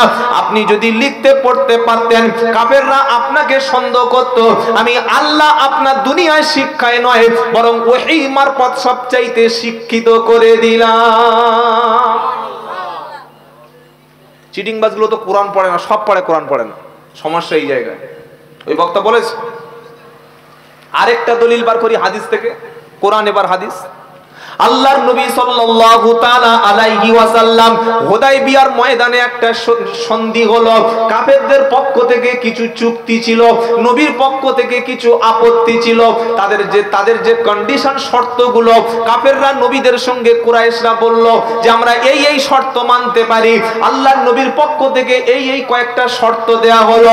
চিঠির শেষে লেখা হলো মুহাম্মাদুর রাসূলুল্লাহ সাল্লাল্লাহু আলাইহি সাল্লাম। কি লেখা হলো? মুহাম্মাদুর রাসূলুল্লাহ। এই চুক্তিপত্র স্বাক্ষরটা দুই দলের যখন একটা বিষয় সই হয়, এ দল সই করে, ও দল সই করে। কুরাইশদের পক্ষ থেকে বলা হলো, ওরে মুহাম্মদকে আমরা আব্দুল্লাহর বেটা বলে মানি, মুহাম্মদ ইবনে আব্দুল্লাহ মানি, কিন্তু মুহাম্মাদুর রাসূল তো আমরা মানি না। মুহাম্মদকে যদি রাসূল বলে মানতাম তাহলে আমাদের আর আপত্তি কিসের? আমরা তো কলেমা পড়ে মেনে নিতাম। আমরা আব্দুল্লাহর ছেলে মুহাম্মদ মানি, কিন্তু রাসূল হিসাবে মানি না। যতক্ষণ রাসূল শব্দটা না কেটে দেয়া হবে আমরা চুক্তির সঙ্গে কখনো সই করব না, এই সন্ধির সঙ্গে কখনো একমত হব না। আল্লাহর নবী বললেন, সাহাবারা নবী ডেকে বললেন, আলী রাদিয়াল্লাহু তাআলা আনহু, হে আমার প্রিয় আলী, হে আমার প্রিয় জামাই তুমি শোনো, হে প্রিয় জামাতা তুমি শোনো, আমার নামের শেষের থেকে কোথায় রাসূল শব্দটা লেখা আছে কেটে বাদ দাও। আচ্ছা, উনি যদি পড়তে পারতেন তাহলে এরকম জিজ্ঞাসা করতেন? বলেন। হযরত আলী রাদিয়াল্লাহু তাআলা আনহু বলছেন, ইয়া রাসূলুল্লাহ, হাবিবাল্লাহ, আমি মাত্র ৮-৯ বছর বয়সে আপনাকে উপরে ঈমান এনেছি, আল্লাহকে না দেখে বিশ্বাস করেছি। আজকের বয়স পর্যন্ত যত কথা বলবেন সব কথা মানব, সব কথা শুনে নেব, সব কথা বুঝে নেব, মৃত্যু পর্যন্ত যা বলবেন শুনবো।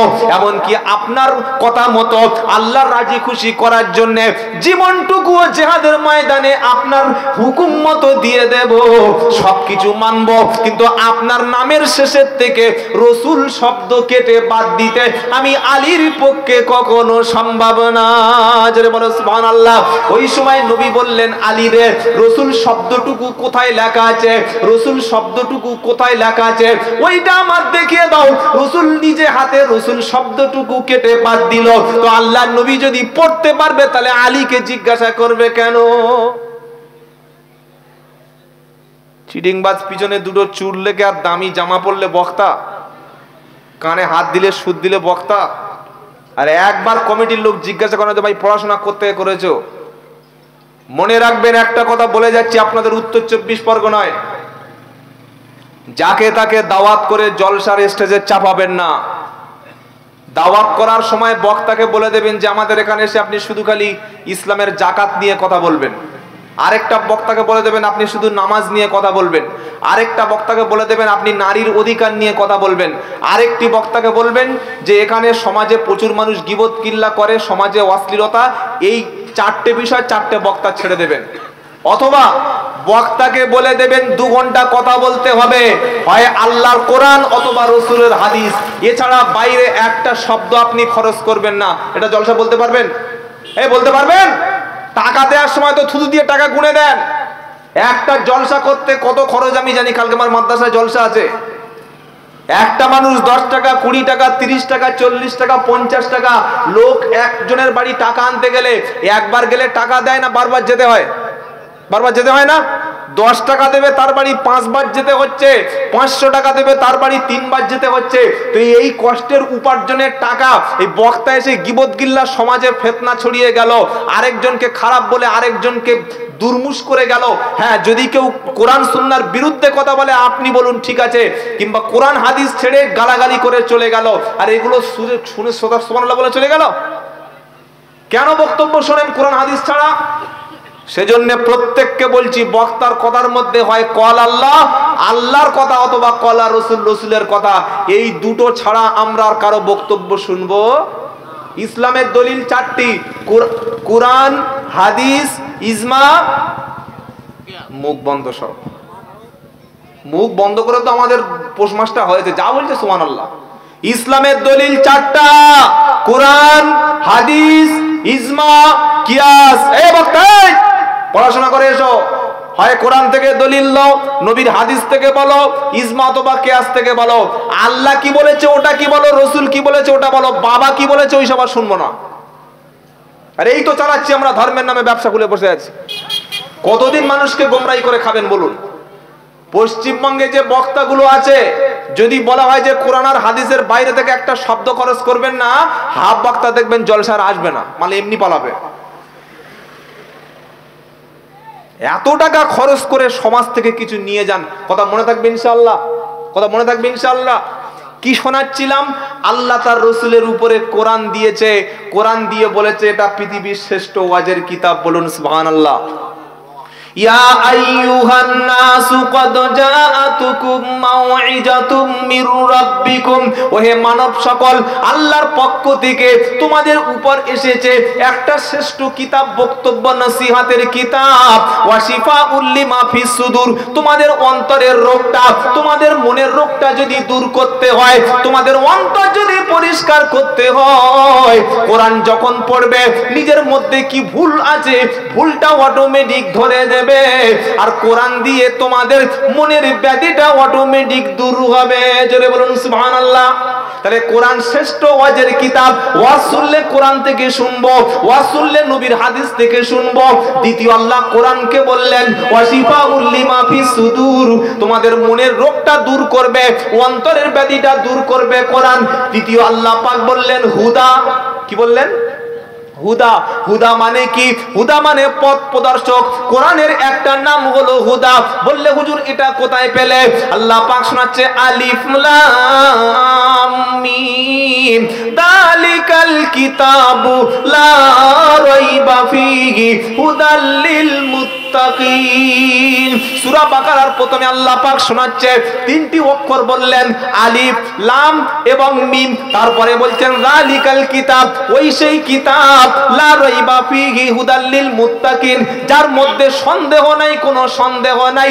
হুদাল লিল মুত্তাকিন, মুত্তাকিনদের জন্য কোরআন হলো হেদায়েতের কিতাব। জোরে বলো মুত্তাকিন কারা? তারপরে 5-6টা কোয়ালিটি আল্লাহ পাক বলছে মুত্তাকিন কারা। আল্লাযীনা ইউমিনুনা বিল গায়বি ওয়া ইউকিমুনাস সালাতা ওয়া মিম্মা রাযাকনাহুম ইনফিকুন ওয়াল্লাযীনা ইউমিনুনা বিমা উনজিলা ইলাইকা ওয়া মা উনজিলা মিন ক্বাবলিক ওয়া বিল আখিরাতি হুম ইউকিনুন। প্রথম মুত্তাকিনদের কোয়ালিটি হলো তারা গায়বের প্রতি ঈমান আনবে, কবরকে না দেখে বিশ্বাস করবে, আল্লাহকে না দেখে বিশ্বাস করবে, জান্নাত জাহান্নামকে না দেখে বিশ্বাস করবে, তাকদীরের প্রতি ঈমান আনবে। ঈমানদারের মুত্তাকির দ্বিতীয় কোয়ালিটি হলো ওয়া ইউকিমুনাস সালাত, মুত্তাকি নামাজ পড়বে, নামাজ না পড়লে তাকে মুসলমান বলে কখনো আল্লাহর কাছে আইডেন্টিফাই করো না যে নামাজ নাই সে কখনো মুত্তাকি না। তৃতীয় কোয়ালিটি হলো ওয়া মিম্মা রাযাকনাহুম ইনফিকুন, তার যে সম্পদ দিয়েছি, অর্থ দিয়েছি, ওই সম্পদ থেকে সে ব্যক্তি দান করবে। 1 নম্বর গায়েবের প্রতি ঈমান, দ্বিতীয় হচ্ছে নামাজ, তৃতীয় হলো সম্পদ দান করবে। 4 নম্বর ওয়াল্লাযীনা ইউমিনুনা বিমা উনজিলা ইলাইকা, নবী আপনার প্রতি যেটা নাজিল করেছি ওর উপরে ঈমান আনবে। ওয়াবিল ওয়ামা উনজিলা বিমা উনজিলা মিন ক্বাবলিক, আপনার পূর্বে তাওরাত জাবুর ইনজিল যত আসমানি কিতাব দিয়েছি নবী সমস্ত আসমানি কিতাবের উপরে ঈমান আনবে। ওয়াবিল আখিরাতি হুম ইউকিনুন, আর আখিরাতের প্রতি সে ব্যক্তি ইয়াকিন বিশ্বাস করবে। জোরে বলো এই 6টি কোয়ালিটি যার মধ্যে থাকবে তার তার তার পরিণামটা কেমন হবে ওটা পরের পৃষ্ঠার প্রথমে উপরে বলে দিয়েছে উলাইকা আলা হুদাম মির রাব্বিহিম ওয়া উলাইকা হুমুল মুফলিহুন। এই 6টি কোয়ালিটি যার থাকবে ওই ব্যক্তি প্রকৃত হেদায়েতের উপরে আছে, আর ওই ব্যক্তিটাই হলো সফল অর্থাৎ জান্নাতি মুত্তাকি। এবার সূরা আল ইমরানে মুত্তাকির আরো 3টে কোয়ালিটি বলা হচ্ছে। ওয়াসারিউ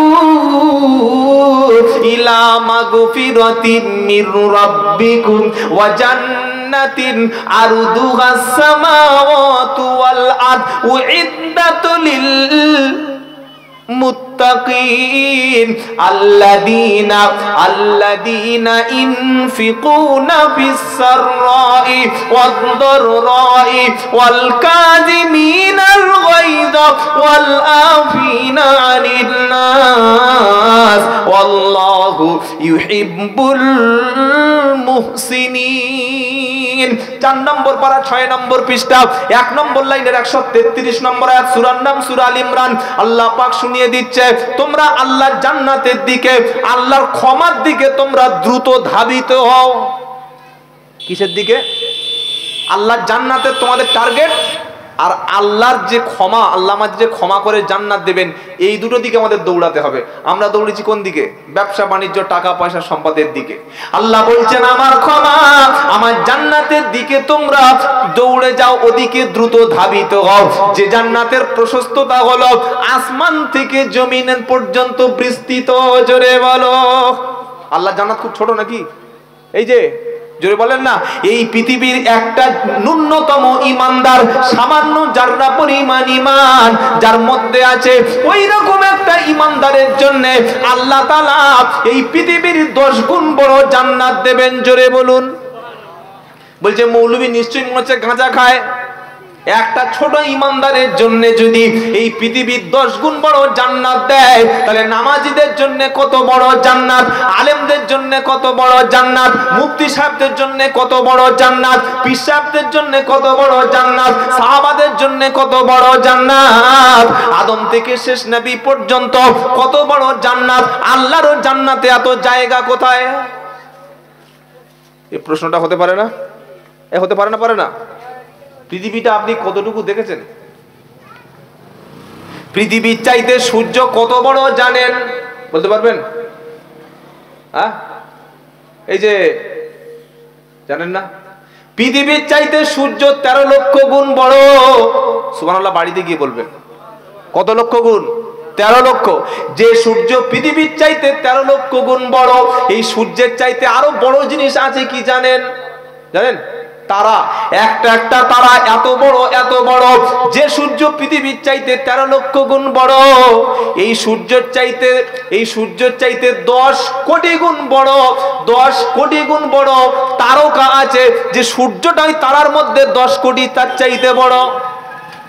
আর ওই তারা একটা কোটি কোটি, অসংখ্য অসংখ্য বিলিয়ন গ্যালাক্সি রয়েছে, ছায়াপথ, তার মধ্যে কোটি কোটি তারকা আছে। এমন এমন তারা আছে যে তারার মানে আলোটা পৃথিবীতে এসে এখনো পর্যন্ত পৌঁছায়নি, অথচ আলোর গতিবেগ সেকেন্ডে 1,86,000 মাইল। শুনতে পেলেন?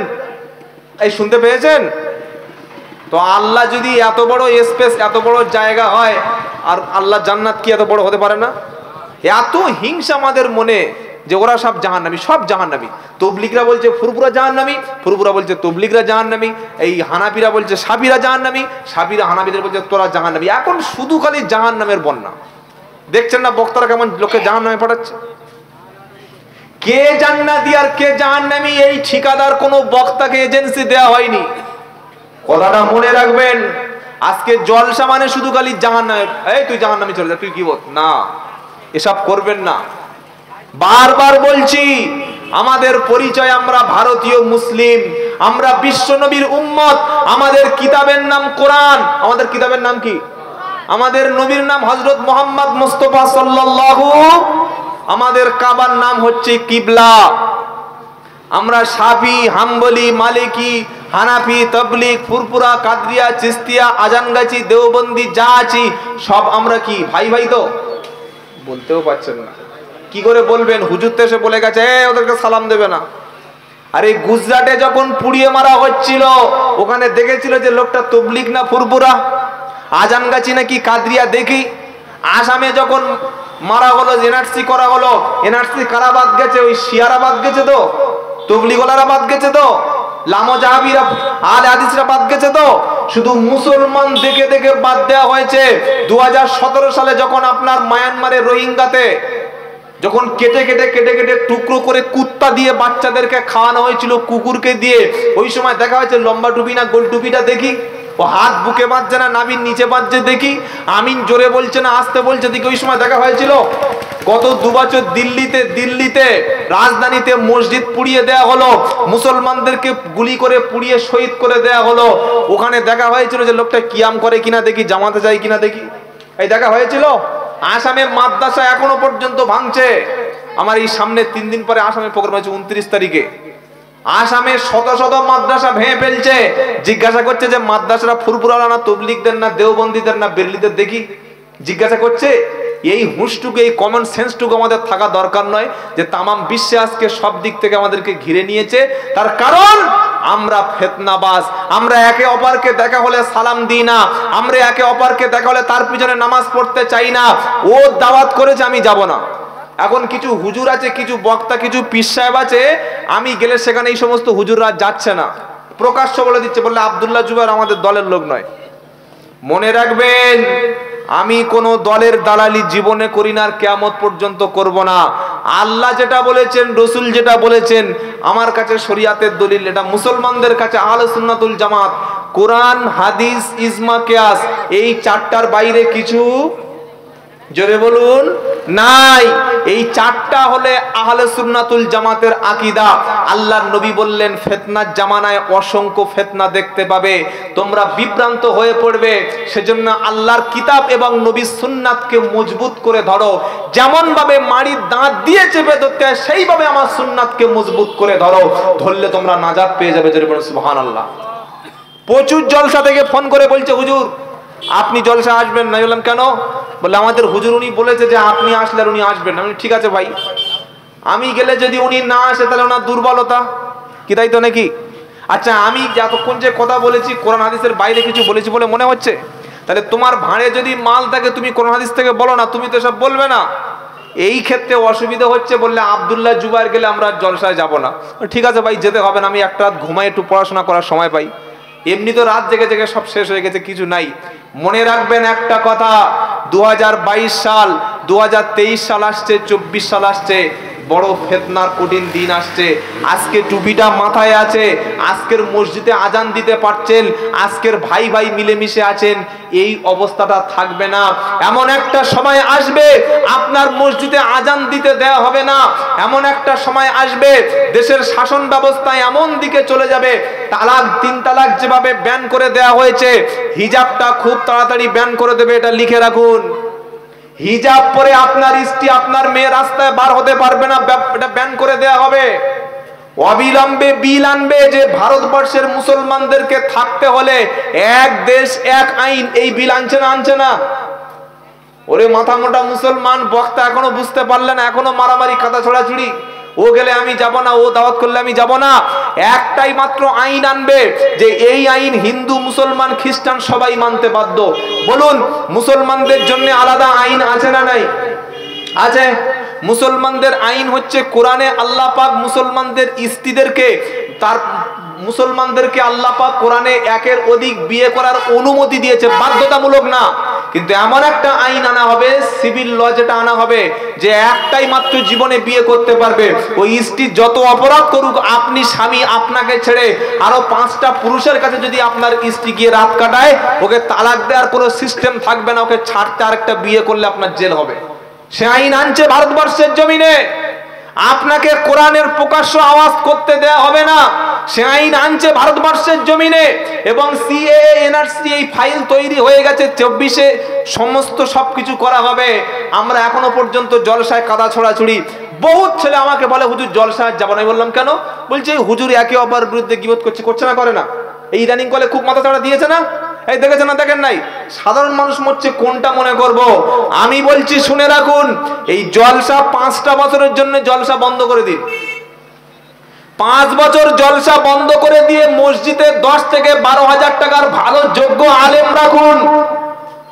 ফজরের পরে 1 ঘন্টা কোরআন শিখুন, আসরের পরে 1 ঘন্টা কোরআন শিখুন, মাগরিবের পরে 1 ঘন্টা কোরআন শিখুন, এশার পরে 1 ঘন্টা করে কোরআন শিখুন। 1.5 লাখ টাকা 2 লাখ টাকা খরচ করে জলসায় বক্তা এনে যদি একে অপরের বিরুদ্ধে কাদা ছোড়াছুড়ি করে, যে কোরআন বলছে তোমরা এক হয়ে যাও, তোমাদের রসুল এক, তোমাদের আল্লাহ এক, তোমাদের নবী এক, তোমাদের কোরআন এক, তোমাদের কিবলা এক, আমি আল্লাহ হলাম এক, বিশ্বের জমিনে সমস্ত মুসলমানদের একটাই পরিচয় আমরা মুসলিম, যে কোরআন বলছে তোমরা এক হয়ে যাও, সেই কোরআনের কথাগুলো চিটিংবাজ ফটজচ্চর গুলো বাদ রেখে নিজের দল বাঁচাতে, নিজের দলকে প্রতিষ্ঠা করতে অন্য সব দলকে জাহান্নামে বানিয়ে দিলে। তাই 5টা বছর জলসা বন্ধ করুন, আর মসজিদে 15 থেকে 18,000 টাকার যোগ্য হাফেজ কারি মুফতি মাওলানা, হাফেজ কারি মাওলানা মুফতি এইরকম একটা এবিলিটি, এইরকম যোগ্যতা সম্পন্ন ইমাম রাখুন।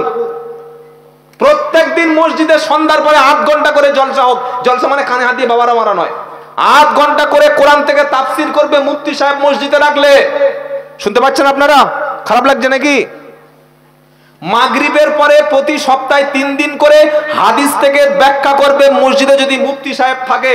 আর ফজরের পরে 1 ঘন্টা, জোহরের পরে 1 ঘন্টা, আসর মাগরিব এশা, এই 5 ঘন্টা করে যদি কোরআন শেখায়, মাসলা মাসাইল শেখায়, আর কি জলসা লাগবে?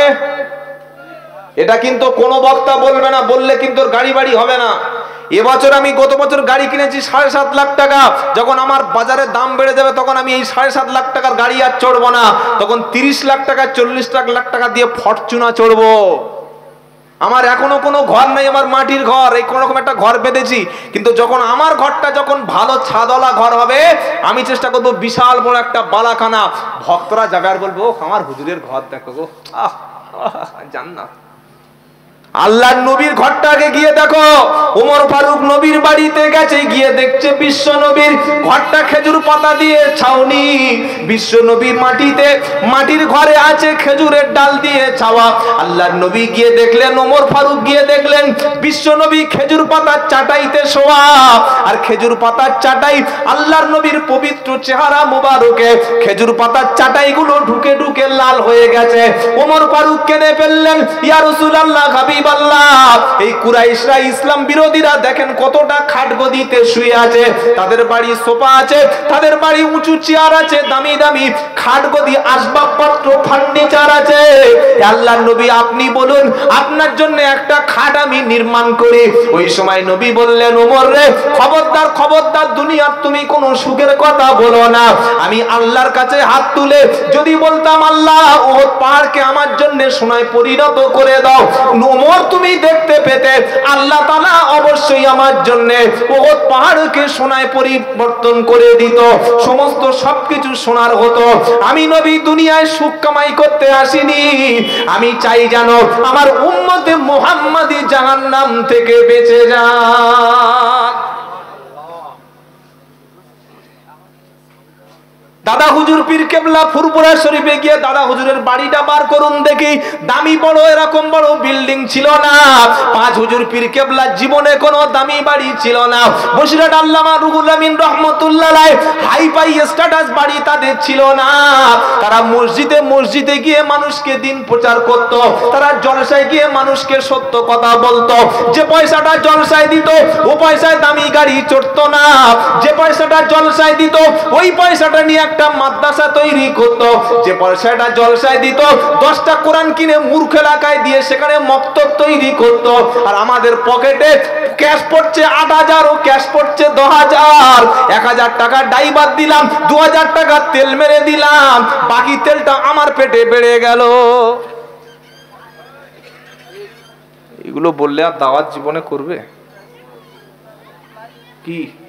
এই হচ্ছে না, হয় না। এই সত্যগুলো আমরা বলতে পারবো না? হ্যাঁ, আল্লাহ আমাদের যেন হকটা বোঝার তৌফিক দান করেন, বলুন আমিন। দুনিয়াটা শান্তির জায়গা নয়, দুনিয়াটা আরাম আয়েশের জায়গা যদি হতো তাহলে আল্লাহ বলছেন, হাবিব তোমার জন্য ওহদ পাহাড়কে সোনায় পরিণত করে দিতাম। জোরে বলুন। আল্লাহর নবী জানেন যে 3 দিন 4 দিন করে খাওয়া হয় না, জানেন না? জানেন না? বলেন। এই যে 3 দিন 4 দিন পর্যন্ত বিশ্ব নবী খাননি, আম্মাজান আয়েশা সিদ্দিকা রাদিয়াল্লাহু তাআলা আনহা বলছেন, বিশ্বনবী মক্কা থেকে মদিনায় হিজরত করার পরে মাসের পর মাস গেছে, মাংস দূরের কথা, সামান্য আটাটুকু নাই যে উনুনের উপরে দিয়ে উনুনটা ধরাবো। একটা একটা বক্তার লাইফ স্টাইল দেখলে আপনি অবাক হয়ে যাবেন, কেন এই ভণ্ডামি করে খাচ্ছেন বাবা। আমি আব্দুল্লাহ জুবায়ের বলছি, মসজিদে ইমামের মাইনে বাড়িয়ে তার দিয়ে দিনের খেদমত গুলো করিয়ে নিন। 5টা বছর জলসাটা বন্ধ যদি রাখা হয়, দেখবেন অধিকাংশ এই ফট জোচ্চর চিটিং বা যারা মাদ্রাসা মসজিদ কিচ্ছু চালায় না, যারা মাদ্রাসা চালায় না সেই সমস্ত হুজুরগুলো দেখবেন ট্রেনে গিয়ে মলম পর্যন্ত বিক্রি করার যোগ্যতা তাদের নেই। এটা শুনে আর আমাকে আর লোক সালাম দেবে? হ্যাঁ, শত শত আলেম আছে আপনাদের উত্তর 24 পরগনায়, বিশেষ করে আমাদের মুফতি সাহেব আছেন, জানেন তো, মুফতি আব্দুল কাইম সাহেব, মাতিন সাহেব আছেন, আর অনেক মাদ্রাসা আছে, তারা জলসার টাকাগুলো নিয়ে মসজিদ মাদ্রাসা চালায়, আর আমাদের হাতে মাল পড়লে শুধু খালি ঘর বাড়াচ্ছে আর গাড়িটা বাড়াচ্ছে, বাড়ি বাড়াচ্ছে। এটা আমি যখন বলা শুরু করেছি তখন এক শ্রেণীর পীর সাহেব, এক শ্রেণীর হুজুর বলছে এই মালকে জলসা নিয়ে আর আমি যাবো না। কেন যে আসছে না বুঝতে পারছেন তো? বুঝতে পারছেন তো? সেজন্য আমি যেটা বোঝাতে চাচ্ছি, আপনি টাকাটা খরচ করার আগে একবার ভাবুন যে আপনি টাকাটা কোথায় দিচ্ছেন। কথা মনে থাকবে ইনশাআল্লাহ, কথা মনে থাকবে ইনশাআল্লাহ।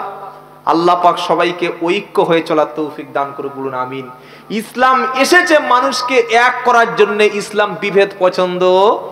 ওয়াতাসিমু বিহাবলিল্লাহি জামিআন ওয়া লা তাফাররাকু ওয়াদকুরু নি'মাতাল্লাহি আলাইকুম ইদ কুনতুম আদাআন ফাআল্লাফা বাইনা কুলুবিকুম ফাআসবাহতুম বিনি'মাতিহি ইখওয়ানা ওয়া কুনতুম আলা শাফা হুফরাতিম মিনান নারি ফাআনকাযাকুম মিনহা। 4 নম্বর পারা 2 নম্বর পৃষ্ঠা 4 নম্বর লাইনের 103 নম্বর আয়াত, সূরার নাম সূরা আল ইমরান। হে হুজুর বক্তাগুলি, এই আয়াতটা তোমরা কেন গোপন করলে বলো? তোমরা সমাজে কেন বিভ্রান্ত ছড়িয়ে দিলে বলো? ওর পিছনে নামাজ হবে না, ওর বক্তব্য শোনা যাবে না, কথাটা কেন বললে বলো? আল্লাহ বলছে ওয়াতাসিমু বিহাবলিল্লাহ, আমার পক্ষ থেকে তোদেরকে বাঁচিয়ে নেওয়ার জন্য। তোরা তো দুনিয়ার গাড্ডায় পড়ে গেছিস, তোদের বাপ আদম জান্নাত থেকে দুনিয়ায় ফেলে দিয়েছিলাম সামান্য একটা ভুল করার কারণে, আবার দুনিয়া থেকে তাকে আমি জান্নাতে তোলার ব্যবস্থা করেছি। আর আদমের ছেলেদেরকে দুনিয়ার গাড্ডা থেকে তুলে নেওয়ার জন্য আমার পক্ষ থেকে তোদের জন্য 30 পারা কোরআন পাঠিয়ে দিয়েছি। যদি বলো সুবহানাল্লাহ। তোরা সবাই মিলে কোরআনটা মজবুত করে ধরবি। বাপ কোরআন পড়বে, ছেলে কোরআন পড়বে, মা কোরআন পড়বে, মেয়ে কোরআন পড়বে। সবাই যখন কোরআন ওয়ালা হবে, পাড়া থেকে সমাজ থেকে মদের আড্ডাটা অবশ্যই বন্ধ হবে। হবে না? হবে না বলো? ছেলে যখন কোরআন পড়বে, বাপ যখন কোরআন পড়বে, প্রত্যেকটা ছেলে যখন কোরআন শিখবে, কোরআনে পরিষ্কার লেখা আছে ইয়াসআলুনাকা আনিল খামরি ওয়াল মাইসির কুল ফীহিমা ইসমুন কাবীর।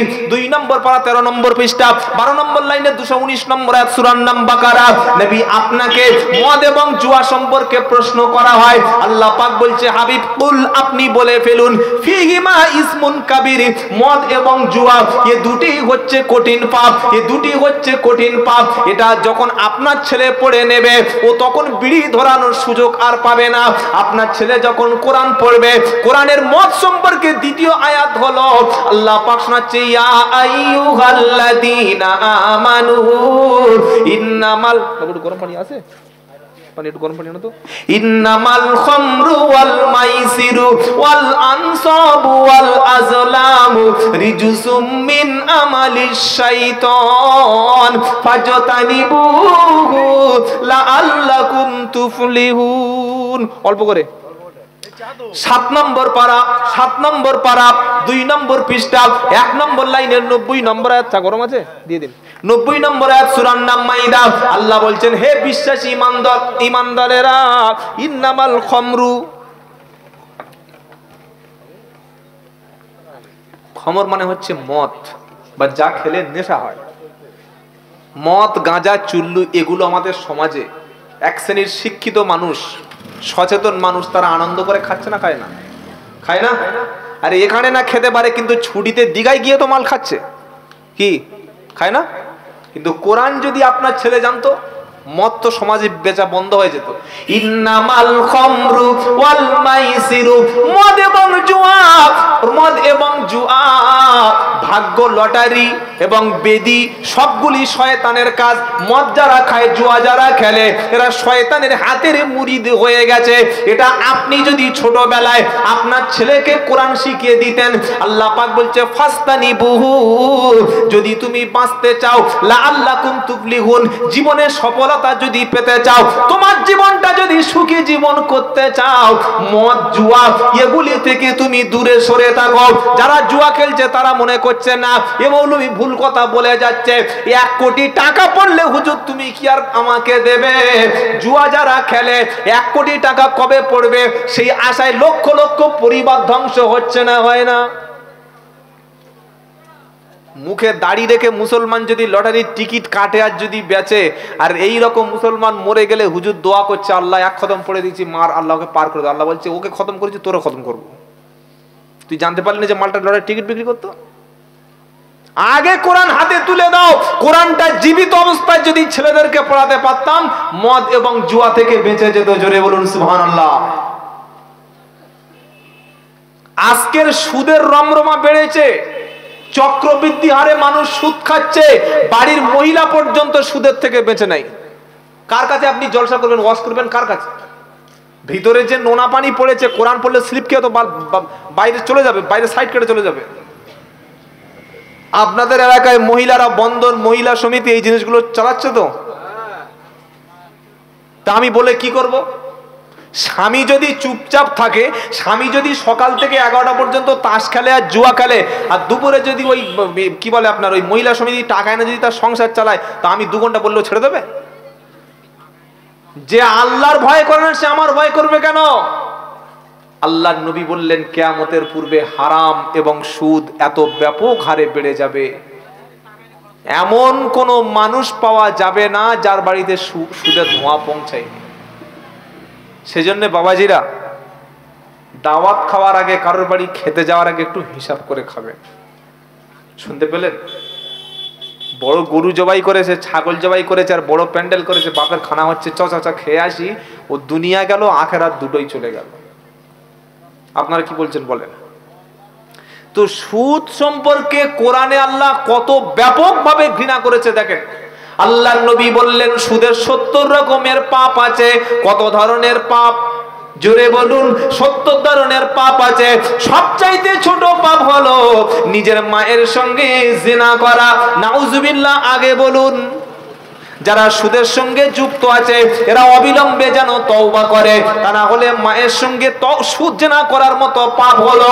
আপনাদের পাড়ায় একটা লোক প্রত্যেকদিন যদি একটা মহিলার সঙ্গে জিনা করে, এটা সমাজের মানুষ যদি জেনে যায়, ওই লোককে আর সালাম দেবে, ওই লোককে কেউ ভালো বলবে? আরে প্রতিদিন তো জিনা করে, লোক যদি জেনে যায় লোক ভালো বলবে? বলবে না? মহিলা জেনা করলে তার বাজে একটা নাম দিয়ে ডাকি, পতিতা, আরো খারাপ নাম আছে। আর বেটা ছেলে জেনা করলে তার কি বলি? ওর কোনো গন্ধ নেই, টাটকা মাল, তাই তো? এই বলেন না, ও তো পুরো টাটকা আছে। মেয়ে ছেলে খারাপ করলে ও বুঝে নাও, শব্দটা বললাম না। আর মেয়ে ছেলে বেটা ছেলে করলে অসুবিধা নাই। তো যে সুদের সঙ্গে যুক্ত সে তো মায়ের কাছে প্রতিদিন মায়ের সঙ্গে জেনা করছে। 1400 বছর আগে মুহাম্মদ সাল্লাল্লাহু আলাইহি ওয়াসাল্লাম বলে গেছে, আমি তো অনুবাদক। ওই আপনি তার থেকে তো দূরে সরে থাকলেন না, সরে থেকেছেন। সুদখোরের বাড়ি খানা খাবেন না, দাওয়াত খাবেন না। ও যদি কুরবানির গোশ দেয়, ও গোশ খাবেন না ভিতরে, ওর চাইতে আপনি শুকনো আলু খেয়ে শুয়ে পড়বেন। আর এটা যদি বলি ভালো করে খুলে, কি আমার হবে? পেটে পড়বে? পেটে আমার পড়বে? এই কত জায়গায় বলে গাড়ির খরচটাই দেয়নি। আমার গাড়িতে সবসময় ট্যাঙ্ক ভর্তি তেল থাকে, কোনো অসুবিধা নেই, চলে যাব। অনেক জায়গায় বলে যাওয়ার তেল খরচটুকু দেয়নি, ফোন করছি ফোনই তোলে না দিচ্ছে। আল্লাহর নবী যেখানে তাইফে গিয়ে মার খেয়েছে না, মানে পয়সা দেবে না, তো কি হয়েছে? বয়ে গেল। কার্ডের মধ্যে পোকা থাকে, সে যদি খেতে পারে মাটির তলায় কেঁচো থাকে, কেঁচোর চোখ নাই। পৃথিবীতে দুটো প্রাণীর চোখ নাই, উই পোকা আর কেঁচো। এই দুটো প্রাণীর চোখ নাই, এ দুটো যদি খেতে পারে তা আমার মতো আব্দুল্লাহ জুবাইর আল্লাহ খাওয়াবে না? তাহলে হক কথা বন্ধ করে দেবো দাওয়াতের ভয় থেকে? কিসের দাওয়াত? প্রয়োজনে ব্যবসা করে খাবো, হালাল ব্যবসা, কিন্তু এই ভণ্ডামির বিরুদ্ধে আমি কথা বলবো। হুজুর এসেছে সাদা কাপড়, সাদা চাদর, সাদা রুমাল পরে, যে বাড়িতে খেতে দিয়েছে, যার বাড়িতে মিলাদ পড়ছে, মিলাদ করার আগে একবার জিজ্ঞাসা করেছে যে তো বাপের মিলাদ হচ্ছে, তো টাকাটা কিসের বল, খানার টাকাটা কিসের বল? খালি বলছেন রেডি দোয়া হবে। রব্বানা যালামনা আনফুসানা, আল্লাহ বলছে ফেরেশতারা দেখ, ওই যার বাপ মরেছে ও মালের চোখে পানি নেই, হুজুর কাঁদছে কেন, ক টাকা পেয়েছে জিজ্ঞেস করে দেখ। কাঁদুন কাঁদুন, কিন্তু দেখুন যে ওটা হালাল খোর না হারাম খোর। কথা মনে থাকবে ইনশাআল্লাহ। সুদের ছোট পাপ জেনে নিলেন, মায়ের সঙ্গে জেনা করা। যাদের বিবিরা এই খারাপ কাজের সঙ্গে যুক্ত আছে, আপনি আপনার বিবিকে বুঝিয়ে ওই রাস্তা থেকে ফিরিয়ে আনবেন, বলুন ইনশাআল্লাহ। আনবেন তো? ফিরিয়ে আনবেন তো? আর বড় পাপটা কি? ইয়া আইয়ুহাল্লাযীনা আমানু তাকুল্লাহা ওয়া দারু মা বাকিয়া মিনার রিবা ইন কুনতুম মুমিনিন ফাইন লাম তাফআলু ফাআদানু বিহারবিম মিনাল্লাহি ওয়া রাসূলিহি। 3 নম্বর পারা 6 নম্বর পৃষ্ঠা 7 নম্বর লাইনের 278 নম্বর আয়াত সূরা আন-বাকারা। ইয়া আইয়ুহাল্লাযীনা আমানু, হে ঈমানওয়ালারা, আমানুত্তাকুল্লাহা, আমি আল্লাহ আমাকে ভয় করো, ওয়াদারু মা বাকিয়া মিনার রিবা, সুদের কারবারটা ত্যাগ করো, বন্ধন থেকে নামটা কেটে দাও, ক্যাশ টাকাটা সকালে ফিরিয়ে দাও, মহিলা সমিতি থেকে নামটা কেটে দাও, ক্যাশ টাকাটা ফিরিয়ে দাও, ব্যাংকে 3 লক্ষ টাকা রেখে প্রতি মাসে 20,000 টাকা করে সুদ নগদ টাকাটা রাখো, সুদের টাকাটা তুমি তওবা করে ছেড়ে দাও। ফাইল্লাম তাফালু, যদি তুমি না ছাড়ো, যদি তুমি ত্যাগ না করো, ফাআদানু বিহারবিম মিনাল্লাহি ওয়া রাসূলিহি, আল্লাহ এবং রাসূলের পক্ষ থেকে তোমাদের বিরুদ্ধে যুদ্ধের ঘোষণা রইল। বলো বলো, আল্লাহ এবং রাসূলের বিরুদ্ধে কেউ যুদ্ধ করে কখনো টিকতে পারবে? এই যে বলে চলে গেলাম, এটা বললে সবাই সুদ ছেড়ে দেবে? দেবে না। কিছু মানুষ বলবে যা বলেছে খারাপ বলেনি, কিন্তু এই যুগে বাবু তুই আর কি করে খাবি বলুন, তোর কি ইনকাম আছে? ও জাবালে বলুক চালা, জাবালে বলুক, জাবালে বলুক, চলে বলো চালা। এটা কিছু লোকের কিন্তু মনে মনে হচ্ছে যে ও বলে চলে যাবে, আর কেউ বলবে চালাই। এদের সম্পর্কে কোরআন কি বলছে? ফামান জাআহু মাউইযাতুম মির রাব্বিহি ফান্তাহু মা সালাফ ওয়া আমরুহু ইলাল্লাহ ওয়া মান আদা ফাউলাইকা আসহাবুন নারি হুম ফিহা খালিদুন। যদি আল্লাহর বাণী তোমাদের কাছে এসে গেছে, কোরআনের বাণীটা তোমাদের কাছে এসে গেছে, এটা জানার পরে যদি তওবা করে ছেড়ে দাও, আমি আল্লাহ ইচ্ছা করলে ক্ষমা করে দিতে পারি। আর যদি তুমি আবার নতুন করে সুদ খাটাতে শুরু করো, পুনরায় যদি হারামটা নিতে শুরু করো, আল্লাহ পাক শোনাচ্ছে তোমার জায়গা হলো আগুন, তোমার জায়গা হলো আগুন। জাহান্নামীদেরকে সেদিন আগুন দিয়ে ঘিরে ফেলা হবে। বালামান কাসাবা সাইয়্যাতাও ওয়া আহাতাত বিহি খাতিআতুহু ফাউলাইকা আসহাবুন নারি হুম ফিহা খালিদুন। 1 নম্বর পারা সূরা বাকারার 81 নম্বর আয়াতে আল্লাহ পাক বলছে বালামান কাসাবা, হ্যাঁ অবশ্যই বালামান কাসাবা সাইয়্যা, যারা পাপ অর্জন করেছে, পাপ কিনে নিয়েছে। পাপ লোক টাকা দিয়ে কেনে, দেখেছেন? এই পাপ লোক টাকা দিয়ে কেনে না? পাপ লোক টাকা দিয়ে কেনে না, কেনে না? একটা বিড়ি কিনলো, ওটা পাপ না নাকি? তো টাকা দিয়ে কিনলো, তো কি বলছেন বলেন? কেনে না? সিগারেট কিনলো, মদ কিনলো, গাঁজা কিনলো, এগুলো টাকা দিয়ে কিনেছে না কেনে নাই? লটারির টিকিট কিনেছে, টাকা দিয়ে কেনে নাই? আল্লাহ পাক বলছে যারা পাপ খরিদ করলো, পাপ ক্রয় করলো, পাপ অর্জন করলো, আর পাপ যাদেরকে ঘিরে রয়েছে ওদের ঠিকানা হলো জাহান্নাম। আজকে মনে করছেন বিবিকে খাওয়া দিচ্ছি সুদের টাকায়, মেয়েরাও মনে করছে টাকা নিয়ে সংসার চালিয়ে দিচ্ছি, ছেলে মেয়ে সবাই বাহ বাহ বাহ বাহ দিচ্ছে, কিন্তু কিয়ামতের দিন এমন অবস্থা থাকবে না যখন সমস্ত পাপটা বাপের ঘাড়ে চাপানো হবে। ছেলে বলবে আল্লাহ, স্ত্রী বলবে আল্লাহ আমি তো স্বামীকে কখনো সুদের টাকা আনতে বলিনি, আল্লাহ আমার স্বামী 200 টাকা উপার্জন করত, ও তো ডাল ভাত ওতেই চলে যেত, আমার স্বামী নামাজ পড়তো, পাড়ার একটা ছেলের পাল্লায় পড়ে সুদের টাকায় হাত মারতে গিয়ে নামাজ ছেড়ে দিল, মদ ধরে ফেললো, সুদরা ধরে দিল রব্বানা, আর সুদের টাকায় গাড়ি বাড়ি করে আমি স্ত্রী আমাকে খাইয়েছে, সন্তানদেরকে খাইয়েছে, আমাদের তো উপার্জন ছিল না, আমরা স্বামীকে নিষেধ করেছি সেদিন কিন্তু শুনলো না, আজকের পাপটা স্বামীর ঘাড়ে চাপিয়ে দাও, আমি স্ত্রী স্বামীর পাপটা কিন্তু নেব না। এটা বলবে আল্লাহ। শুনতে পেলেন? বলছেন যে হুজুর এটা বলবে, তার প্রমাণ কি? ওয়ালা তাজিরু ওয়াজিরাতু ওয়ালা তাজিরু ওয়াজিরাতু বিজরা উখরা ওয়া ইন তাদউ মুসকালাতুন ইলা হিমলিহা লা ইহুমাল মিনহু শাইইন ওয়ালাউ কানা দা কুরবা। 22 পারা 15 পৃষ্ঠা 12 নম্বর লাইনের 18 নম্বর আয়াত, সূরার নাম সূরা ফাতির। আল্লাহ পাক শোনাচ্ছে ওয়ালা তাজিরু ওয়াজিরাতু ইজরা উখরা। কিয়ামতের দিন কেউ কারোর পাপটা বহন সেদিন করবে না, কারোর পাপের বোঝা কেউ মাথায় তুলে নেবে না। বাপ যে পাপগুলো করেছে, হারাম মাল যদি আপনি উপার্জন করেন, হারাম টাকা উপার্জন করে ঘরে ঢুকে পড়েছেন, বিবি আজকে স্বামী অনেক টাকা উপার্জন খুশি হচ্ছে, ছেলে হারাম টাকা ইনকাম করে বাপের হাতে তুলে দিচ্ছে, বাপও খুব খুশি হচ্ছে। কোরআন শোনাচ্ছে ওয়ালা তাজিরু ওয়াজিরাতু বিজরা উখরা। কিয়ামতের দিন যার পাপের বোঝা সেই নিজে মাথায় করে তুলবে, কেউ কারোর পাপের বোঝা মাথায় তুলে নেবে না। ওয়া ইন তাদউ মুসকালাতুন ইলা হিমলিহা লা ইহুমাল মিনহু শাইউন ওয়ালাউ কানা দা কুরবা। বাপ সেদিন ডেকে বলবে ছেলে রে, তোর ঘর মারতে গিয়ে তো হারাম মাল নিয়েছিলাম। বিবিকে স্বামী সেদিন বলবে বিবি রে, তোর থাকার জায়গার জন্য, তোর খাটগদিটা কিনে দেওয়ার জন্য, তোর ঘরটাকে সাজানোর জন্য আমি হারাম মাল উপার্জন করেছিলাম। বিবি একটু টাকার ভাগটা সেদিন সবাই নিয়েছিলিস, আজকে জাহান্নামের শাস্তিটা একটু সবাই নে, পাপের বোঝাটা মাথায় করে তোল। সেদিন ডাকলে সাড়া কিন্তু জোরে বলো দেবে না, যে যার মতো সে যার থাকবে, কেউ কারোর কোনো উপকারে আসবে না।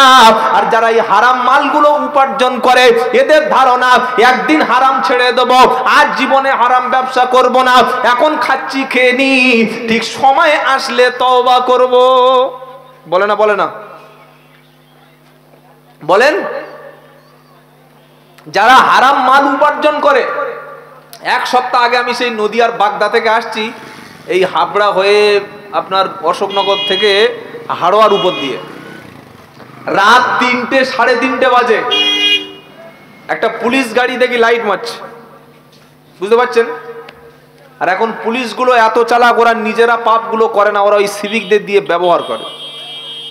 এই ঠিক বলছি না ভুল বলছি? তো লাইট মারছে, আমি ড্রাইভারকে বললাম কি ব্যাপার? বললে চলুন, আমাদের না। কার? পাশে একটা মানে পোল্ট্রি মুরগির একটা মোটর ভ্যান যাচ্ছিল, ওই ভ্যানে এরকম 2টে লম্বা ট্রে করে সাজানো এরকম 2টো পেডি মোটর ভ্যান, ওই মুরগি আছে, টাকা দেয়, টুক করে বাঁ হাতে 20 টাকা দিয়ে দিল।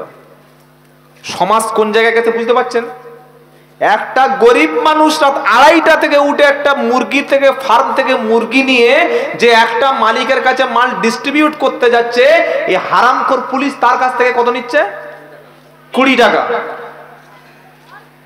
এটা কি মালে উপার্জন করলো বলেন? এ মালটা উপার্জন করা হালাল হয়েছে তো? হালাল হয়েছে তো? আপনি কাজে গেছেন সকাল 8টা থেকে, মালিক বলেছে বিকেল 4টে পর্যন্ত কাজ হবে, দুপুরবেলা আধ ঘন্টা রেস্ট, মালিক নাই বলে আপনি দুপুরবেলা খেয়ে একদম জামাইয়ের মতো হাত দিয়ে শুয়ে পড়েছেন, মাথায় 3 ঘন্টা রেস্ট করেছেন, ওই টাকাটা নিয়ে হালাল হবে তো? হবে না? জলসায় বক্তাকে বলা হয়েছে আপনি 3 ঘন্টা ওয়াজ করবেন, ওয়াজ, আর ওয়াজটা কিসের থেকে করতে হবে আল্লাহ বলেছেন? কোরআন থেকে অথবা নবীর হাদিস থেকে, হয় কল আল্লাহ অথবা কলা রসুল। এখন হুজুর কানে হাত দিয়ে বাবা মা দাদার নানি আর ঘটনা বলতে বলতে যদি 1.5 ঘন্টা খেয়ে ফেলে আর লাভার সময় টাকাটা যদি গুনে নেয়, টাকাটা হালাল হবে তো?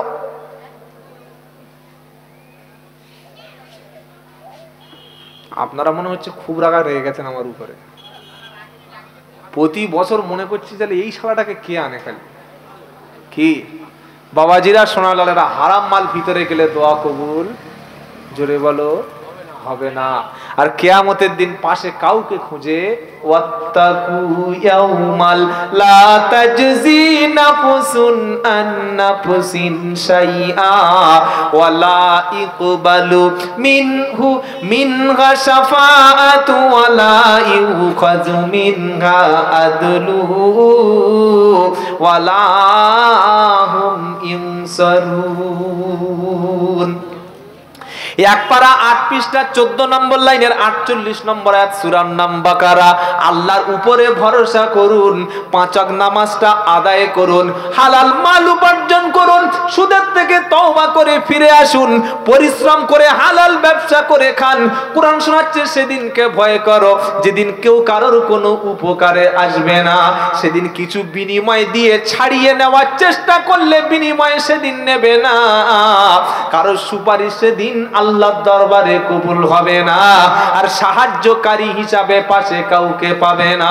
আল্লাহ পাক শোনাচ্ছে, মানুষ যখন দেখবে দুনিয়ায় যা কিছু করেছিলাম সব বিফলে গেল, মাল যা কামিয়েছিলাম সব জাহান্নামে গেল, বিবি বাচ্চাকে খাইয়ে নামাজটা ছেড়ে দিয়েছিলাম, আল্লাহ রাস্তায় ধরতে পারলাম না, কোনো কাজে আসলো না, মানুষ সেদিন আল্লাহর জাহান্নাম থেকে বাঁচতে যখন দেখবে বিবির পাপটা ভাগ দিচ্ছে, বিবি নেয় না, ছেলের পাপটা ছেলের মাথায় তুলে দিচ্ছে, ছেলে নিচ্ছে না, নাতিপুতি পাপের ভাগ যখন কেউ নেবে না, যখন দেখবে জাহান্নামের আগুন সামনে চলে এসেছে, এইবার বান্দা আল্লাহর কাছে ছেলে মেয়েদেরকে ছুঁড়ে ফেলে দেবে।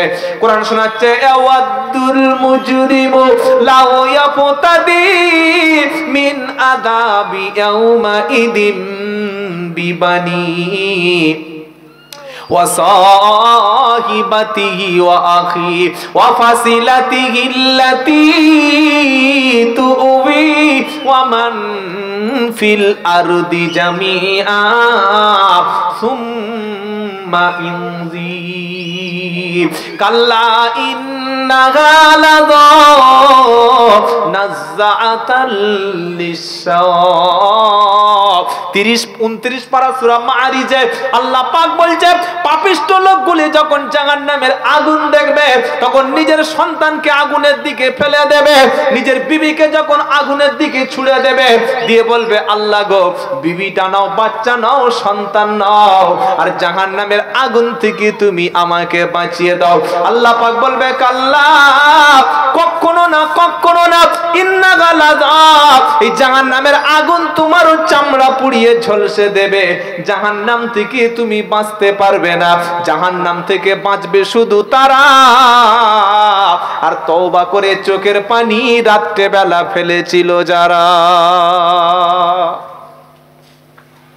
কথা শেষ করছি এটাই বলে, আমাদের জীবনটা যেন আমরা পাল্টে ফেলতে পারি। পাল্টাবো ইনশাআল্লাহ, এই পাল্টাবো ইনশাআল্লাহ। জলসা কমিটির উদ্দেশ্য 5টা কথা বলছি বলে বিদায় নিচ্ছি। আর এই মিডিয়া আছে, আপনারা এই কথাটা একটু বলবেন, মিডিয়া দেবেন, কারণ এই মিডিয়ার ভূমিকা সবচাইতে বেশি, হ্যাঁ না বলেন না ভাই? আপনারা আমার ছবি থাম্বনেলে ব্যবহার করে অন্য কোনো বক্তার ছবিতে ক্রস চিহ্ন মারবেন না, সবার কাছে রিকোয়েস্ট করছি। এটা এখন একদল বক্তা এই মিডিয়াগুলো করে, যে একটা হুজুর ঠিক আর একটা হুজুর ক্রস। এই কোন হুজুর ঠিক আর কোন হুজুর ভুল এটা মূল্যায়ন করার ক্ষমতা আল্লাহ পৃথিবীতে কাউকে দেয়নি, আপনি এটা করবেন না। নাম্বার 2, এই যে কাজগুলো মিডিয়াওয়ালারা করছে এটা একটা সদকায়ে জারিয়া, সুবহানাল্লাহ বলেন। যদি গানের অনুষ্ঠান সারা পৃথিবী দেখে, গোনা হবে না? হবে না? হবে না? কিন্তু এরা কোরআন এবং হাদিসের সহি কথাগুলি প্রচার করছে, এর জন্য আল্লাহ এদের 1% সওয়াব দেবে। সুবহানাল্লাহ বলেন।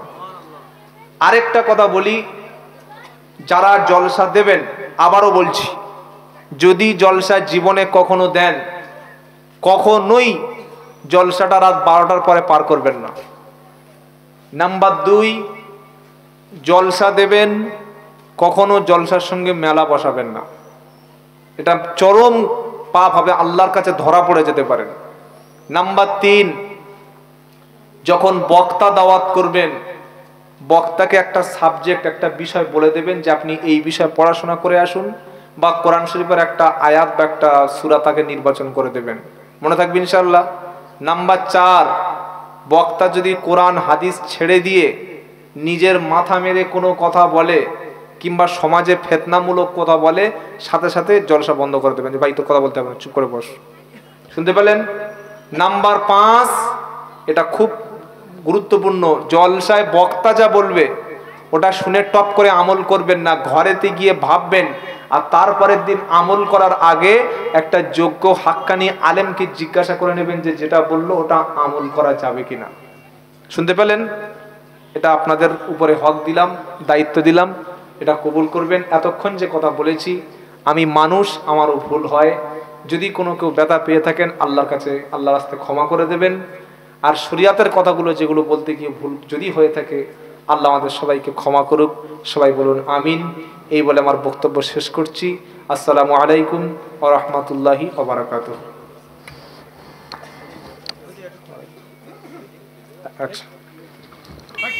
একটু দরুদ শরীফ পড়ুন সবাই। আল্লাহুম্মা সাল্লি আলা